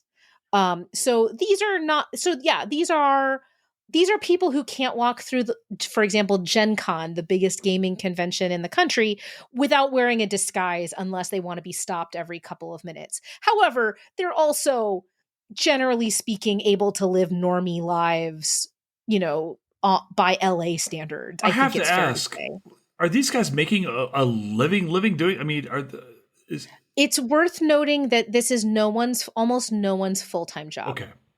Yeah, the entire cast of Critical Role still does voiceover, film, production, music, everything that they normally do. They some of them do less because they have a larger administrative role in the multiple companies that they oversee. But yeah, for literally just about no one in actual play, it's a portfolio career still. And that portfolio cannot exclusively be in the tabletop space. It's just not. Even Critical Role's funding, like their sponsors are AAA video games, not tabletop. There's so little money because Wizards won't spend anything and everyone else is nowhere near the same size. So when Critical Role has very special episodes that are sponsored, it's Nintendo. It's Warner Brothers Games that are sponsoring those. Wizards will only sponsor Critical Role either A, if they are producing a supplement for them, and it will be via advertisement for the supplement, or D&D Beyond. Yeah. That's Which it. D&D Beyond was a sponsor of Critical Role prior to acquisition, so it's it's almost a kind of grandfathered in relationship in that way. But yeah, Wizards doesn't have to pay anybody shit, so they don't. No. It's fascinating to look at the coexistence of these actual plays and the D&D movie, because both of them have the same effect of someone watches those or plays the game and watches those or saw the movie and are telling their friends, you should watch this actual play or you should watch this movie. I think you'll like it. And they get into the game. It's very strange that's happened. Like Critical Role and Dimension 20 being two of the largest, they were the lightning in the bottle moments, which are very hard to do for actual plays. And that mimics the Hollywood thing as well. The D&D movie got crushed because of other movies and because of a controversy. Other actual plays are going to get, God forbid, you try and do an actual play on Thursdays. Yeah. You're done. Not if you're trying to do it live. No one releases on Thursday. Because because Critical Role literally has trademarked the catchphrase, "Is it Thursday yet?" Is it Thursday yet? Yep. I want to ask you guys, we talked about the celebrity status of the Critical Role guys, some of these other folks. I want to talk quickly about celebrities playing D&D. I'm thinking about Joe Manganiello, some of the other folks that I see. Have we seen a rise of celebrities getting into this? I don't know, like Tom Morello plays, I guess, in Manganiello's game. Can you speak to that a little bit? It's been pretty consistent since the dawning of 5th edition and D&D Next. It is notoriously likely that you're going to have somebody do a one-shot, a one-time appearance, or a limited Jack appearance. Black. And it's also it's important to note that performed play is very different than acting. Because of its improvisational nature. And because, so for example, if you go on Critical Role, you're performing for 4 or more hours with one break, entirely live, and the camera is on you that entire time. There is no cutaway, there is no edit. And if you're not performing actively as your character and making choices, you need to be performing the role of person paying attention at the table. And because that is the appeal of Critical Role specifically, is you can watch anyone. You at your eye can go anywhere on screen and choose to look at whatever, because the overlay and the way that the cameras have been laid out is such that the camera is not choosing for you where to look. And so it's I've written about this pretty extensively near the end of the first Critical Role campaign, where Joe Manganiello is on screen, where the drama of what's happening is the realization that there's action happening, and then there's this drama that's happening kind of sotto voce underneath, and you can only see it if you're looking for it after the fact, which is the slow collapse. So a player is making a choice. He's normally the happy sunshine guy. He has to make a hard decision, and you don't realize how hard that decision is until you watch him collapse on the table and realize he's cast his highest level spell, which he had been hoping to save to basically undo something that had happened to his best friend, the person for whom this entire game had been created originally. And you watch as the realization moves from him to his best friend to his best friend around the table, as the actual story being told is happening at the kind of diegetic level, right? And the pleasure of Critical Role is you can watch both, and you can go back and watch this, and somebody clips this for you, and their friend Matt Colville creates his own video, which is no longer available, unfortunately, where he bursts into tears about this, right? Like, this is the drama. But it's also, that's really hard, especially for someone who's used to flattering angles and the retake to deal with, right? Yeah. And so very few celebrities do it for long, very few celebrities do it for live, and very few celebrities actually are a significant draw. Wizards keeps trying to make fetch happen, but they don't actually succeed. A lot of the, like Vin Diesel and things like that, they just mention they play, and they have home games. Like Joe Manganiello has a famous Hollywood home game. Yeah, which you can see photos of on Instagram. Yes. That's all that matters. Yeah, that's the thing. When 5th edition started to peak, because of things like Critical Role and because of the flood of material from Wizards, it became in vogue to go, hey, I also play D&D. Check this out. I'm Vin Diesel. We play D&D on the set of Fast and Furious. Like you. Exactly. I'm just like you. You can play this game too. But then it gets into this thing of what happens when D&D makes a movie, or when a company makes a D&D movie. Again, we have to stress it's Entertainment One and Paramount, and two writers and a director that are using the license. Yeah. And that's what this is. Yeah. And what's interesting, right, is like you get this kind, we've talked about like the kind of rumor that was not real about Critical Role cameo, but what was real is that several of the actors, when talking about this at San Diego Comic-Con, would cite actual plays, notably Dimension 20, as the way that the cast could understand D&D if they didn't have a prior understanding of the game. So Brennan Lee Mulligan, the dungeon master of Dimension 20, and probably one of the most talented folks in the biz in terms of thoughtful execution of really interesting ways of breaking Dungeons and Dragons and using the system to critique the system. Like literally in my mailbox is Dropout's shirt inspired by him, which is capitalism is always the big bad evil guy. Because Brennan Lee Mulligan campaigns, in a very real sense, capitalism or state power or something along those lines always ends up being in some very real way the bad guy. But he does it often within the framework of D&D, using the system to critique itself in those kinds of ways. So it's fascinating to think about, somebody's getting ready to do prep for the D&D movie, and they're watching this very rogue version of how D&D is played. And it's fascinating. The capitalist angle of Dungeons and Dragons has been known since the beginning. Yeah. In 1974, and then later in 77 when they released Advanced Dungeons and Dragons. Yeah, it was very, very money driven. Extremely. Like, you had to pay for your cart and your whip and your this and your that. Oh, you don't have any money, you're going to starve to death. It's that kind of thing. The film, weirdly enough, follows an anti-capitalist message. While there is a specific MacGuffin that they need, and one of the main characters is sad that his life is not, is not wealthy and becomes a thief for wealth, but then gets in trouble. At the end, it turns out, no, let's turn around.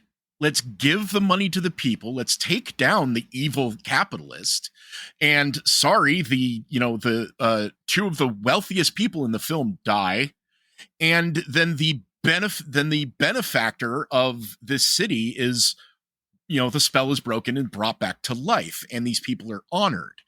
It's a really interesting twist on what happens, because it starts out with, I didn't make enough money. I did something bad. My wife died. So we became rogues.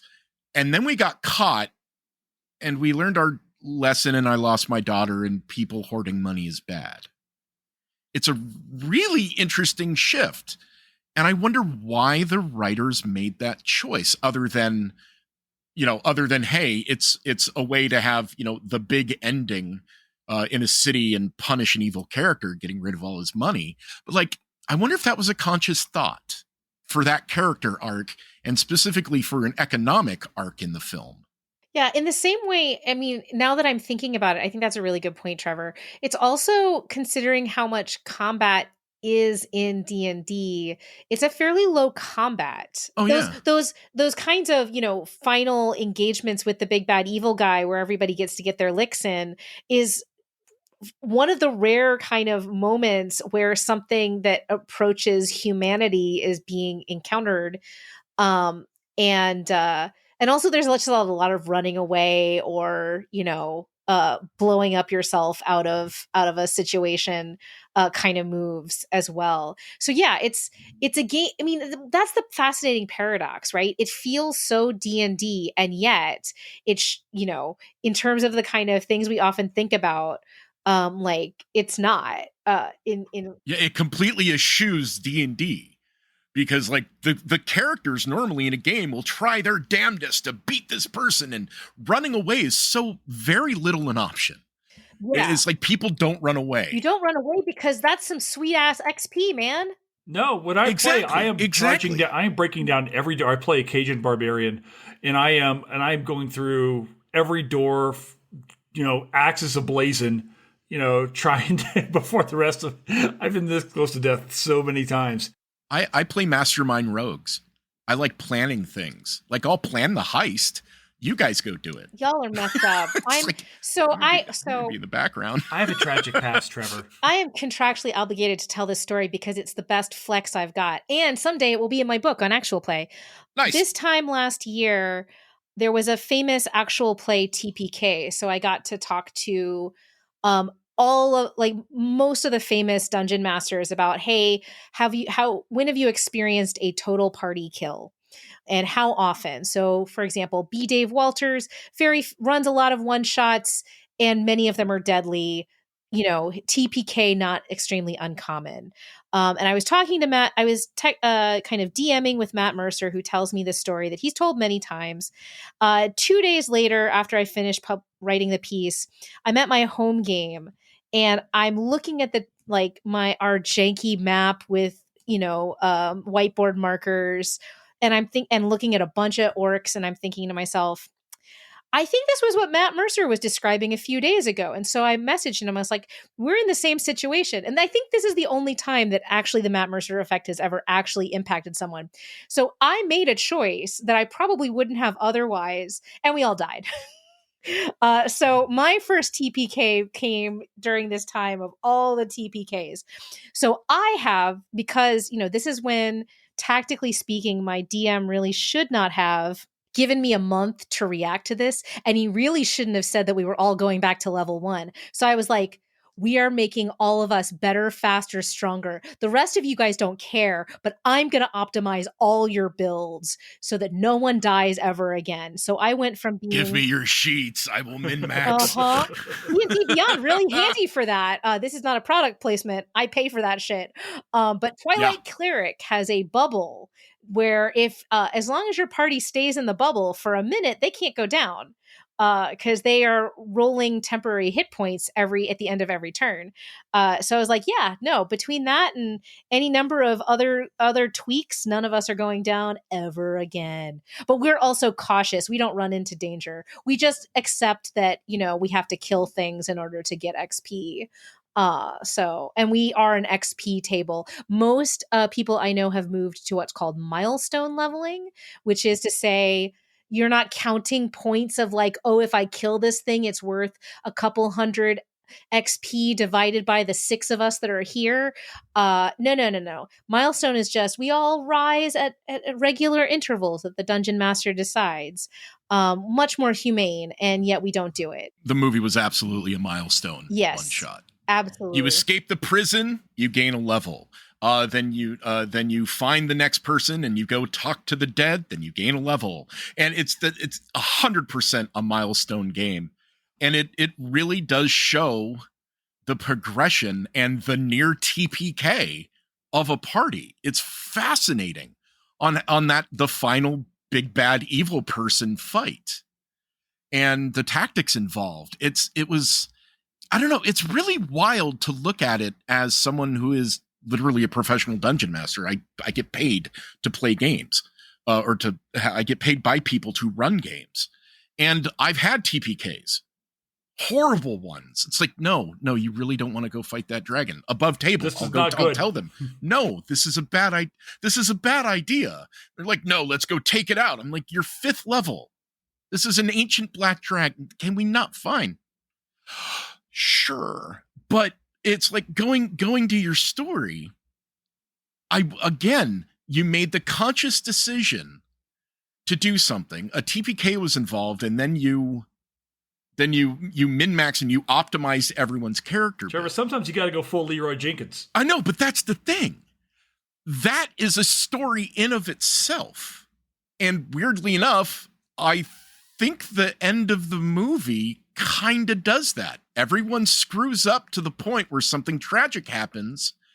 Now everyone is better. They've learned if there's ever a sequel, those are going to be very optimized characters. Well, and what's interesting is I just pulled up the quote unquote thieves gallery on D&D Beyond, and I hadn't realized. Hey, you know what? I cite my sources. Yeah. And what's fascinating is, of course, they're all statted as non-player characters. So the idea is not that you would play them, but that you would fight them, or at best play alongside them. They each have a challenge rating, and the party is challenge rating 5.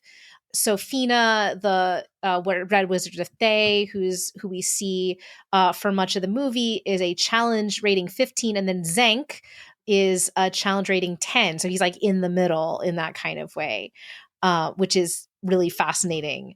But yeah, so we get a sense of you can actually take a look and see like what, Forge has disarming charm. He has double cross. in addition to evasion, in these sorts of ways. He's classified as neutral evil, among other things. Although he's not given a class, he's given a lot of rogue features, as of course is not terribly surprising. But yeah, it's what a fascinating little deal we've got here, in terms of the ways in which the kind of transmedia extension, in terms of, oh, you can play this. It's not you can be Doric, you can be Edgen. It's you can play with them or fight them, is the ways in which you enter into the world of this game. And I think that's fascinating because for Honor Among Thieves, you're watching. It's as if you were a character in that world, you've heard this story of this party upsetting the evil in Neverwinter and all that. And so you're not going to play those characters. But in Baldur's Gate 3, you have your choice of all these different characters. Each one you can play on D&D Beyond. They have stat blocks. Like Will is a first level human warlock fiend pack. It's wild because those are characters you can play and interact with in the game. It's a weird conscious choice to do that. And I wonder if it's because Honor Among Thieves is a narrative story that you're watching. And Baldur's Gate 3 is something you are physically, well, not physically, but you are playing through and interacting. Right. Well, and in Baldur's Gate, which, man, that could be its own historians at the games. Dude, I want you guys to come back because I want to do that because we're doing Skyrim on this podcast as well. Hey, there you go. Oh, yeah. But yeah, so I think the difference, I mean, just for the moment, is to say, like, Baldur's Gate, all of the companions can also be played as you can play them. So you can play as Asterion, you can play as Gale, you can play as Shadowheart or Will. And so there's a distinction there to be made between, like, this is a new way to play them, actually, quite interestingly, which is almost, an extension of fan art and fanfic in that kind of way. So don't know what to do with that. One of the critiques of Baldur's Gate, interestingly, is that it's so loyal to D&D rules that because there's no rule of cool, it's extraordinarily punishing. Yes. Meanwhile, God, yes. There's notoriously rule of cool at play in the D&D movie. For example, the most often cited example is that Doric, as a druid, should not be able to turn into an owlbear. An owlbear is officially a monstrosity according to the rules as written, and druids turn into beasts. Now, that said, owlbears are cool. Owlbears should be included in everything. And that is absolutely a rule of cool that would apply at my table any day of the week. Owlbears are not overpowered. They're applying it to the 5th edition at Rules Update. You'll be able to become an owlbear. Yes, that is the other thing is, like, to the extent that I'm paying attention to what they call unearthed arcana, which is the play tester version of updates to the game. One of the big things, there's a lot of dumb stuff that's happening to druids that's beyond the scope of this discussion, but they're dangling the sweet toy of turning into an owlbear, and who can blame them, honestly? Oh yeah, and it's weird that Doric, oddly enough, the character of Doric is the one that would quote unquote break the most rules, because druids have an ability called Wild Shape that we were talking about, and they can do it a limited number of times per day. There's a sequence when Doric is trying to GTFO out of that. She goes from a fly to a tiefling to a mouse, or no, to a rat, to a mouse, to a hawk, cat, again back to a tiefling, axebeak, and then deer. Yeah, so she's gone 2 over her number, I think, because she's statted for 5.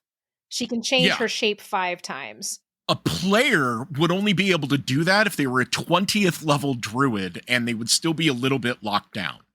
It's just like, it's completely broken, but it's rule of cool. Right. That's an amazing sequence, right? It's really awesome. I actually made a feat in D&D Beyond that allows you to do that. You burn spell slots in order to do an emergency We wild love shape. to see it. Yeah. And yeah, the D&D movie did that a lot. There are funny little in-jokes for people that like rules. For example, the party is in the Underdark, and they are on a ledge overlooking Menzoberranzan, the famous drow city where Dris Duerden is from, and the Crystal Shard series and all that. But the this actually truly horrifying monster in Dungeons & Dragons called an Intellect Devourer they're coming, and Intellect Devourers are bad. They can stun you, and if they stun you, you're incapacitated. If you're incapacitated, they eat your brain, they take over your body. You are dead, irrevocably, done. Like, Revivify doesn't work. Resurrection needed. And they can sense intelligent creatures. They walk by the entire party, and there's a reason for that, I found out. Not a single one of those characters have a main stat in intelligence. None of the classes. Are you saying that they're dum-dums enough that No, their dump stat is all intelligence, because you have a druid, a paladin, wisdom, a sorcerer, charisma, not a wizard, charisma, and a barbarian, strength or and dex. of course a bard. Yeah, and of course a charisma. bard, which is charisma. Yeah, not a single one of them is an intelligence-based character. Woof. There you go. Well, and that actually brings up a really good point, right? Which is also, so usually in a standard D&D party makeup, you have a you have a healer. And Doric, in theory, is pinch hitting as a druid. Druids have a certain amount of healing. They're kind of utility casters in this kind of way. They can be bent into shape. I played a druid for many years for precisely that reason. But you really want a cleric if you can. And what's notable is that this is also, speaking of things that are in and are not in this, the other thing that this movie really doesn't have is any sense of the gods. Because it has to nerf... which is wild. Because it has to nerf death, right? Like, resurrection magic is off the table by virtue of the MacGuffin that is the Red Wizard's blade. And so you've got the MacGuffin of the one object in the whole world that can resurrect a person in a world. I mean, it's a remarkably interestingly, a really low magic version of the Forgotten Realms in that respect. Which is something that I realized kind of as I was reflecting on it, because it's one thing to be like, oh, we don't have a cleric handy. It's another thing to be like, there's not a cleric anywhere, really, not for love or money, really that you could have found in all of your years of you couldn't have saved up a nest egg to go find a cleric, a life cleric who's got a good, resurrection spell for you. Really? There's like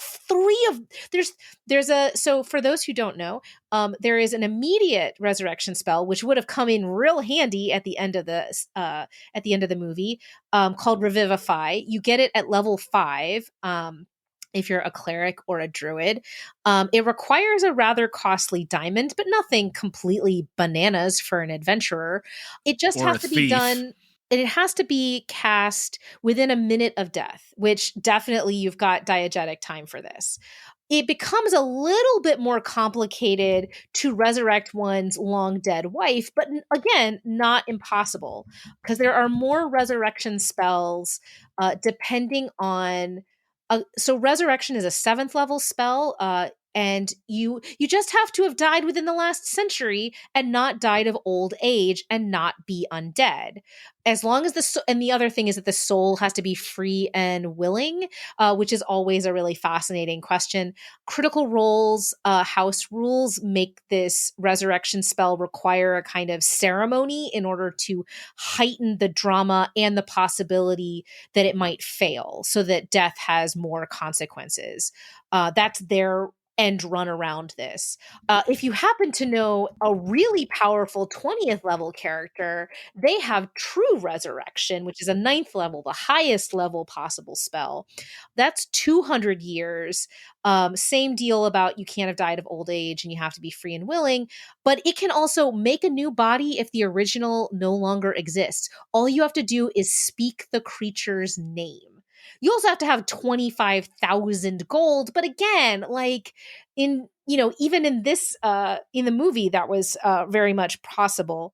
There's also the 20th level cleric ability that once a week you can ask your god to intervene and they say sure. Yeah, divine intervention, which you get earlier on in the game but requires a dice roll, becomes auto successes at the capstone level, which is hilarious and awesome. And of course, if you're talking about druids, you also have what I think is of as the best and most hilarious version of the resurrection spell, which is reincarnation. Because you literally roll the dice, and depending on how you roll the dice, you're reincarnated as a different species. So you might have been human before, but congratulations, now you're a halfling or a gnome or a dragonborn, which is a species. Incidentally, this movie assumes we all know what a dragonborn is, and it's pretty obvious by inference, but is never do we see a dragonborn in this? Oh, we see multiple. Sorry, this is me, clearly. You've watched this so many more times than I have. Oh my god. So there is a dragonborn on the They're all kind of... we council. don't see them. Are there speaking rules? Do you guys want to explain what a dragonborn is? Dragonborn is effectively a dragon-like humanoid. Yes. Not all dragon, not all person. So they're a bipedal dragon. Depending on your canon, they either have tails or not. There's some really questionably, vaguely dragonborn racist discussion about this. Yeah, it's so wild. But there are multiple dragonborns in it. One of them is on the Absolution Council in the scene where Edgin, when he grabs Jarnathan, he actually has the thing as they're falling through the window. He goes, "But we've given you your pardon," as they go out. Yes. You've got a dragonborn beggar. There are a series of dragonborns also in the background. Yes. Yeah, the Jankly in thanks to I always forget the paladin's name. Zank. Thank you. Hey, I remembered something. Right. But yeah, there are multiple dragonborns. There are Aarakocras, which are the bird folk. You have halflings.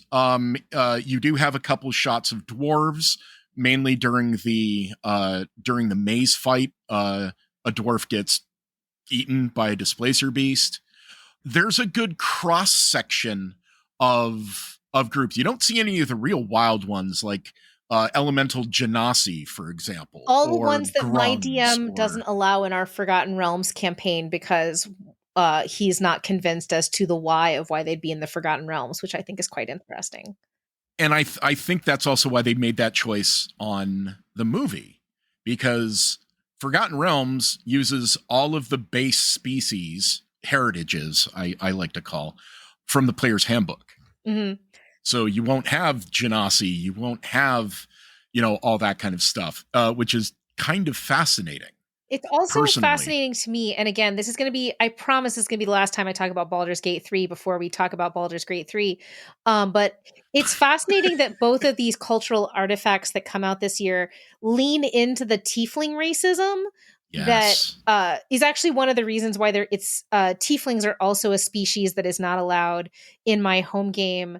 Not by me, I'm not running the game, but my DM, who is keenly aware of the old school Forgotten Realms ideas around tieflings being of, alliances with the hells. Someone in your family made a really bad choice. You are the product of basically a connection to a demon of the nine hells in different kinds of ways. Whereas in the larger actual play space, that tiefling racism almost never appears. One of the most beloved Critical Role characters is a little blue tiefling named Jester, among others, right? And so Molly Mock, and Molly Mock Tea Leaf is also a flamboyant and very much beloved tiefling character, among others. We could start naming them, and we wouldn't stop, and it would be a real problem. And yet these like adjacent to canon, contractually connected to Hasbro, although distant in a certain amount of ways, are both deciding, after, it should be noted, extremely long development cycles, right? Video games and films take a long time to go through production. So we're also, in a weird way, in the year of our whatever 2023, seeing artifacts from a much earlier part of the history of 5th edition, and of, Forgotten Realms and Dungeons and Dragons coming into the mainstream, while the rest of the play culture and the viewing culture of D&D related media has been doing, think and imagining otherwise in the meantime. Yeah, Doric from the film is an interesting one, because a lot of the, tiefling, supremacists out there want, the original tiefling. They want like a Zerial tiefling. They're red, they're green, they're, colors of the hells. And you have Karlach from Baldur's Gate 3 is a red-skinned tiefling, infernal heritage, the whole deal. But Doric from the movie is, what's a good way to call it? Human colored? It's like, Caucasian. I mean, very rarely are tieflings portrayed in other media as of a skin tone to be found in our world. Tieflings are usually red, blue, green, yellow, white, and I mean white, right? White, yeah, like ice devil white. Yes, but yeah, and it was kind of almost glossed over, because there's only one line that about Doric's past is that my parents didn't want a tiefling. So she went to an entirely different thing, and she doesn't trust humans because of that. And that's it. It's really only referenced 2 or 3 times. Yeah. Which is incredibly forward for the tiefling. And then in Baldur's Gate 3, the druids and Karlach, tieflings are not in a happy relationship, that's for sure. No. Which is amazing. And both of these are, it's like, I don't know. Is the movie basically a near perfect example of the rule of cool? It gets pretty close. I mean, it's also just really interesting to think how long this was in development, right? It was in development for just about a decade, in terms of from initial announcement to release is almost exactly a decade. And so partly, if we think about it, it has to be rule of cool because the rule set that we are thinking about was not finalized. If we're talking about 5th edition. No, we were playtesting it in 2012. Yeah. And then it debuted in 14. And then the books were spaced, I think 14 and 15. It was Player's Handbook and DM's Guide. Yeah. So, they didn't come out at the same time. So yeah, I'm curious. I mean, granted, the script is written a little bit later, so it does overlap with the rise of, the kind of coming public of D&D, but one wonders, the relationship in that way. You can take liberties because if you don't pay attention that closely, there's also that. I mean, and which is not to say that this is slipshod or not engaged with the material, but it's that's definitely part of it. And the other part is, this is why there's a sorcerer and not a wizard, right? Because it becomes, instead of magic that you learn and master that way, it's magic that comes from within. That's the logic of a sorcerer. A sorcerer, kind of, the magic is innate and is unlocked, as opposed to a wizard that learns magic by being a nerd, or a warlock that gets their magic from a deal with some really powerful supernatural entity, or a cleric that makes it, which is like a warlock just with a god. Right, exactly. Or a druid that gets their magic from nature. I mean, it's interesting to have a sorcerer, right? Especially a sorcerer that's supposed to be from a line of forget what is his Elminster. Elminster, yeah, which is also weird because Elminster not a sorcerer. True, but I can actually argue that fact. Oh, go ahead, please do it. Because Elminster is so powerful in magic and was a wizard that I believe his line would become innate at that point. So it's basically Mystra did it, Yeah. It's like when you had the breakdown of the spell plague and then the reweaving of the weave and all of that and Elminster's deal and all of that. I think that is how it could be argued. I mean, valid. It also depends on where the family tree comes from, because Elminster got around and then those descendants got around. So it's hard to tell where he's from. I saw somebody try and figure it out online somewhere. That also tracks. Yeah. Yeah, it's interesting, right? Because the other fascinating thing, right, is that because you can't copyright mechanics, the IP lodges so much in the setting, and Forgotten Realms is the kind of biggest setting that Wizards does own. And so it's a natural fit. On the other hand, as Marvel fans will know, the bigger and older your and more different places your IP has been expressed by many different people over a half a century, turns out there's continuity disasters everywhere you look. Congratulations, the MCU is now 616, which was the comics. I'm so world. Confused with the MCU right now, and I'm so MCU'd out right now that I just don't care. But it's interesting that was not the plan. That wasn't the plan with the D&D movie. The D&D movie was literally a one-shot with maybe a sequel, but it was in no way financial success. The new MCU that would stir a sequel, right? I mean, if it does well enough, they're gonna make of course, right? Of course, Paramount definitely E1 because E1 has absorbed so many other distribution companies over the years. It's disturbing. Wasn't there though, Trevor? Wasn't there supposed to be like a series that was supposed to come off of this show, off of this film? There is still talk of a television series that was going to possibly be on a later version of the Freevee network or something else. Those have naturally been put on hold, but they haven't been subjected to. They're not in production hell. They're just kind of like, let's wait on that now. Yeah. What's very interesting. And that I think a lot of people have noted is it's not I mean, there's a lot of stuff. Like you can get you can get your Funko Pop of Thundershaw that's bigger than my head, that Trevor is now getting off camera to show how small that thing is. So you can get your chunky red dragon of your dreams. But in terms of kind of extension into what we might call transmedia other tellings, there's 2 YA novels and a prequel graphic novel.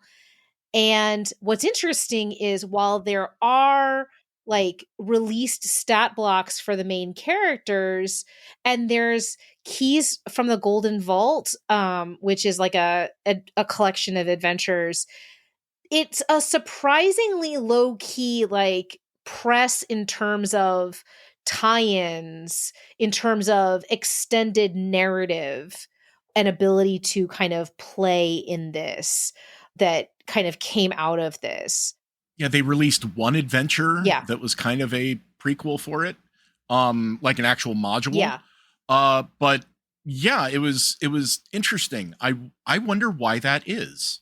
Well, it's also notable, although I mean, video game development cycles are hell for trying to time anything to coincide with it. But it's also so D&D has had 2 major incursions into pop culture that they have kind of intimate connections to in some way, shape, or form that would make sense, that have been reasonable successes And in neither case did Wizards have a major push from within for, and here's how you can play, and they're both set in the Forgotten Realms. Both Baldur's Gate and the D&D movie are set in the world that Dungeons and Dragons kind of goes to the well to most closely.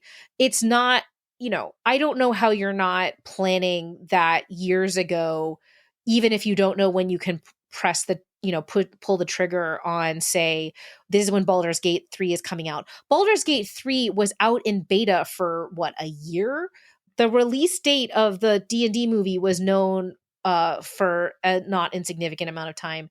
And Baldur's Gate 3 is enormously successful. I mean, by video game standards, right? And both of these are like things that are bringing D&D into pop culture attention in ways that, like, if you measure it into what my normie students know, it's big in that way. And yet the game itself is not capitalizing on it.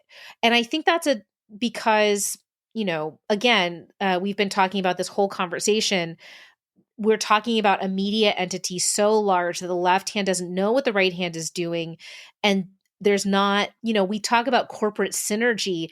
The story of Wizards of the Coast is so rarely actual corporate synergy, but instead either overbearing corporate control or complete inability to coordinate. What a hot mess express.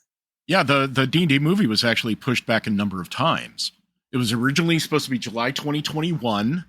They moved it from July 2021 to November so they wouldn't get their ass kicked by Mission Impossible. Then COVID blew everything apart. So then they were going to move it to May of 2022. And then, there was filming delay. And then filming, I think major filming was in April of 2022. The trailer came out at Comic-Con 2022. And then it was decided to go to, it was going to be in April. Then they pulled it back to March so it wouldn't be kicked by Super Mario Brothers movie, even though it was, because it was a week earlier. So it was been up and down for a while. It seems like the film, when people discover the movie, they discover it's a really fun watch. And I remember watching it going, This is better than I ever imagined it would be.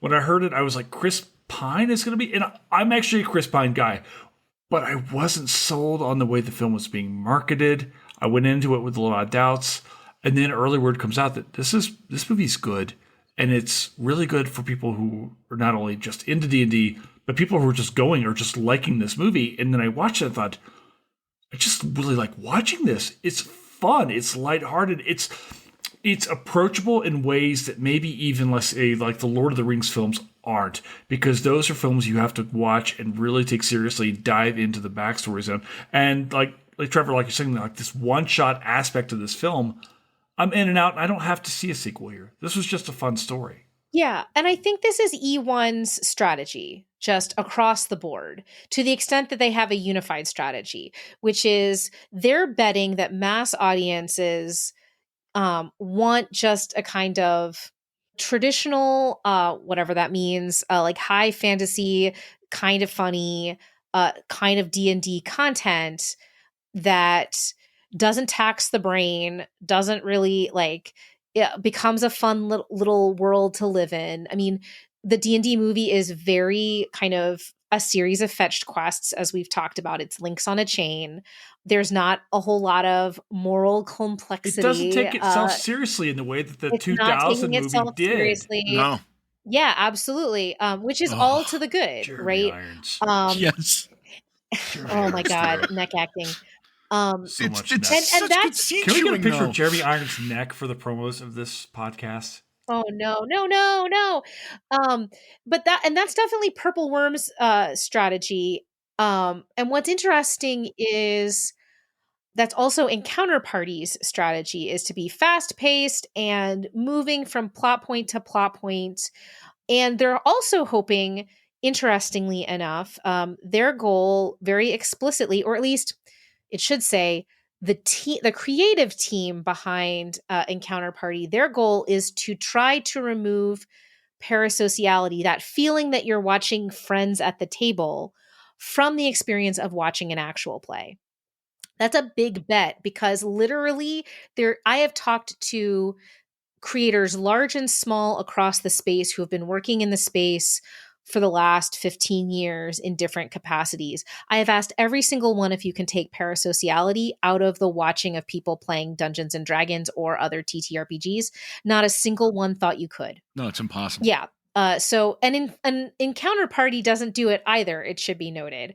They also include elements of parasociality, but what they're hoping is that the story is going to be the thing that's most compelling, not the people playing it. The problem is, not unlike the D&D movie, it's a very standard D&D story in many ways, across a 22 episode order. So that's not something that anyone who's watching actual play, like performed play as it currently exists, I think is interested in. Now, that's a very small audience compared to the potential mass audience of media consumers, even in just North America. So the bet is that actual play is niche, but this might be bigger. And I don't know. We're going to find out in the next couple of weeks what people think of these particular offerings. Is it going to land in the same way that Honor Among Thieves did, in terms of, I don't have to think about very much. It's fun. It gives me something to kind of entertain myself with, and I find it engaging enough. I don't know, because it's not me. Right. Now, it's weird. The parallels between the parasociality of actual plays, because we keep bringing them up because they're the largest, you take Laura Bailey, for example. People cosplay as her characters and all of that. She's immediately associated with these characters. The same way actors are with their characters. People fall in love with characters that are portrayed by actors. And then all of a sudden, it's like that actor is that character. They're treated as that character. Famous as anybody who's ever been on Star Trek. Is that because of the way that actual plays and movies intertwine, that it's someone playing a role and you're watching it as opposed to reading it? Well, I think that there's an important distinction to be made here. Is Chris Pine didn't write his character for Honor Among Thieves.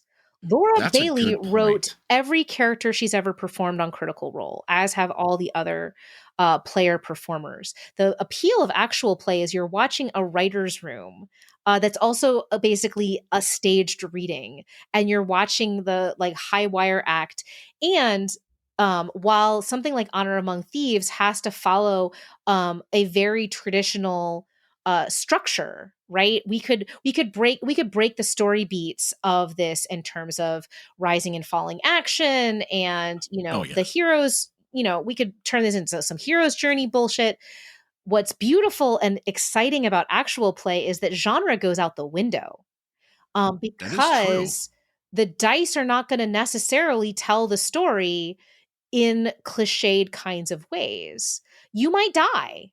You might not succeed where you would in a scripted show. You might succeed in ways that you would never let someone succeed early on in a story being told. That's what's exciting to me about actual play in comparison to scripted material. Because with scripted material, like with Honor Among Thieves, because there's so much that we expect out of genre, right? We expect that the daughter isn't going to suddenly accidentally die, right? Or Hugh Grant isn't going to be convinced by anybody's arguments, because there's no dice roll that's involved, except for the one that matters, that is the structural one that gets the party from being executed to competing. They're not going to die in the maze or lose somebody. That mimic was not going to eat Rosario Dawson, True. or Michelle Rodriguez. Oh God. Yeah.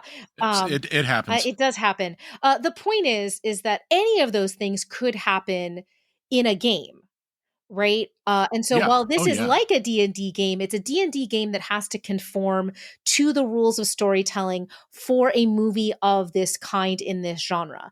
Not a damn thing an actual play has to.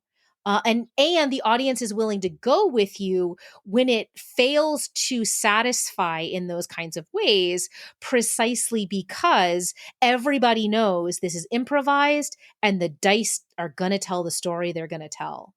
So that's the big distinction between, thinking about Honor Among Thieves and where it fits in this moment of the rise and establishment of actual play as the main D&D media that people are coming in with a knowledge of, if they're coming in with a knowledge of D&D media. As a writer myself, I've written adventures, I've written mechanics, I've done all of that. What do you say? Because yes, you're absolutely right. It's like watching a writer's room. Anyone who has played D&D sees that happening in the game. What about the people that there's some weird thing that say actual plays are scripted like films? Because there are character beats, there are rise and fall action. Just the dice are controlling. And so what I would say, so one of the things that I say when folks do this is, so one of the common critiques, this is particularly lodged at Critical Role, which for those who do not know, runs for anywhere from 4 to at max 7 hours of live to tape play, but unedited, no cuts. You get the play as recorded. Even now, since the pandemic, it has gone live to tape because pre-recording allows you flexibility. But one of the critiques is that it's not like real D&D games, that it must be scripted in some way, shape, or form. And what's fascinating to me is there are lots of actual plays that actually do kind of have a session zero that talks about these are the themes that we're interested in. This is the story we want to tell. And that's also, to be clear, very true of home games that do this as well. There are whole systems where you're supposed to be talking about this stuff before you start playing. But what's notable about Critical Role in particular is that Matt Mercer has been very insistent that his players don't actually want to contribute to the narrative shape of what's being told. They want to be surprised. So they actually get far less information than many actual players do in that respect. They know where their characters want to go, or they know their characters' drives, right? So what you're talking about when you're watching actual play is not predetermined story beats. What you're talking about is players who, by virtue of the different media they have created prior, some of them are improvisers, some of them are voice actors with deep knowledge of anime tropes, some of them are writers themselves of different genres, all of these kinds of things. You have basically instinctual, at the level of kind of hardwired into your brain, notion of story that shapes how you're going to interpret events and how you're going to react to them. Which is to say, in some ways, it's also a little bit like history. What's fascinating about the adaptation of, for example, Critical Role into the Legend of Vox Machina is that literally the first thing is writer's room / lived experience. We know that playing a game becomes memory, right? It's a different kind of memory, but it's lived memory you experience at the table. And then the act of adaptation done by the same people is actually history. It is the transforming into a new form of narrative. You broke my head. Yeah, it's what I do. Because so we're historians at the movies. We're talking about a Dungeons and Dragons movie, but then all of a sudden you're pointing out that an actual play, which was entirely improvised, has been now turned into a scripted. Oh, that's fucking wild. Thank you. It's like I've been watching Critical Role since season 1, so I know what's going to happen. But holy fuck. If you're listening, I wish you could see Trevor's face right now. Like, yes, I know Critical Role has the lore keeper, Danny Carr, and now her assistant. But holy fuck, that is wild. Yeah, and if you think about it, then it becomes the example we can see through this adaptation. First of all, what's fascinating in terms of someone who studies adaptation studies is because the same creative team is doing the adapting, they actually have a lot more latitude than most adapters do to source material. They can reshape True. it as they wish to. But what it also becomes is this kind of almost unreliable narrator sort of, well, we watched this happen and now we're kind of getting the version removed in time in these kinds of ways, which I find really fascinating. And That Matt also removes all the D&D links. all the D&D, very specifically. all the things that are intellectual property of Dungeons and Dragons are removed, which is chef's kiss.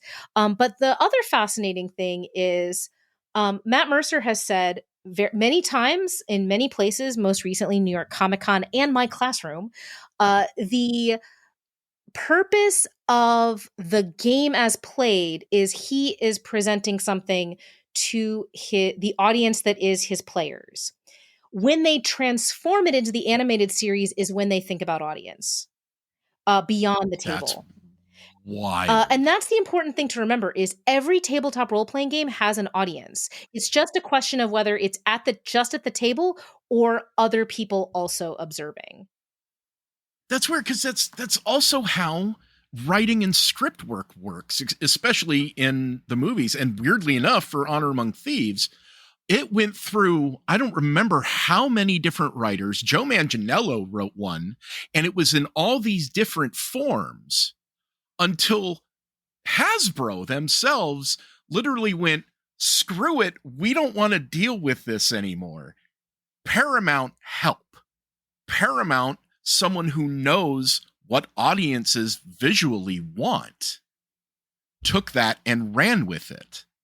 So they took an existing property with existing history, The Forgotten Realms, and shoved something into that. Right. It's really the distinction, right? And this comes back to corporate, right? What is an audience willing to kind of suspend disbelief on, both in terms of the plot and in terms of authenticity and all of those sorts of things, versus when you get to watch the process from the ground up. And that's the appeal of actual play, is this kind of reality television at its best. And I'm thinking like early season Project Runway, not like the real world. This is something Brennan Lee Mulligan has said, right? It's you're watching sports and you're watching a story being told in the oral tradition, and you're watching reality television, the reality television appeal of people who like each other doing a thing that they enjoy, right? And it's notable to me, I was noticing this when I was looking at the camera work for a standard actual play camera work is at the level of the table. The only time the camera goes up is to look at a battle map. And of course, the camera moves all over in terms of Honor Among Thieves to get cool ass shots from all kinds of ways. And we're used to that vocabulary in a big action film. And then E1's new actual play Encounter Party, that camera also swoops around, but in that space, it's a little off-putting because we're used to in actual play being at the level of the players, not godlike above them or in weird kind of angles in relationship to them that feel voyeuristic, as opposed to you're at the table. You're being welcomed in the space. So I've been thinking a lot about cameras all over as I've been thinking about all of these different E1 properties in this kind of way. That's fascinating because there have been a number of actual plays that use a movie cinematic thing that at first they're this novel, cool thing, and then it just fades. It just goes away. Mm-hmm. And people end up not liking it. Yeah, there's also what I'm realizing is like some uncanny valley effects in actual play. Like the closer you get to costumed, you better be damn well on point. Because the beauty of actual play is you don't have to look like Chris Pine to play a Chris Pine character. True. You don't have to. Typecasting becomes what you make of it in that way. And the audience, the suspension of disbelief also goes with physicality. So there's whole essays to be written, about the ways in which people are thirsting over people, like people my students' age are thirsting over people my age. And I'm like, really? But if you watch somebody for 500 hours, all of a sudden they're much more attractive. I think that's how the limerence is working. But it's also, these are voice actors, right? They are lovely, charismatic people, but they are not getting cast in on-camera work. Right? Because Hollywood doesn't work that, can't see what their audience is seeing. Right? And that audience is devoted and fascinated. But yeah, that's a wild point. Yeah, the more cinematic Critical and weird, Role as a podcast sucks. Oh, I don't know. I listen to a lot of it as podcast.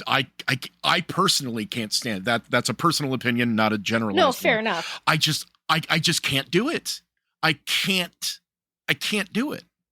It's definitely, it's weird. Yeah, it's there's one of the fascinating things, right, is like so actual play is often what's considered second screen entertainment. So you're doing something else. Like I'm jogging. Well, I don't jog anymore. That part of my life is over. But I'm doing laundry. I'm cooking. I'm, driving to work. I'm driving to the airport. We're listening prepping for this to pod. plays. Yes.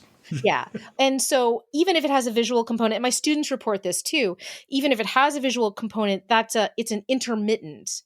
One of the notable things about especially these long form things like Critical Role that we're talking about is you have what Ludi Price calls fan information labor. And some of that's wiki, like giving information, kind of the way Marvel has relied on fan wikis far more than its internal Bible for disturbing parts of its existence. But also clipping and selective remixing of content. So Critical Role has a policy where you can use about 10 minutes of content from its long form broadcasts and remix it into, oh, did you like that non-player character who appears? Here's all 8 hours of the times that NPC appears. And you don't have to go hunting for it and watch all 500 hours again. You can just watch that part that you care about.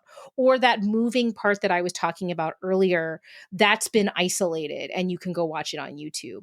And now with TikTok and Instagram in particular, that clipping culture has become almost required of actual plays. Is like to the highlight reel, right? Like it's like sports in that way. It's just a different kind of highlight.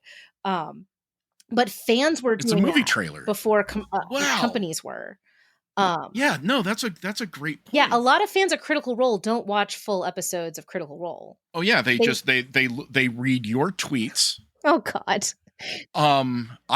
If I miss an episode, I scroll through your tweets. And that's how I have over 10,000 followers on Twitter. Right. Real talk. I do that. And then sometimes I open two windows and have your feed and Crit Roll stats.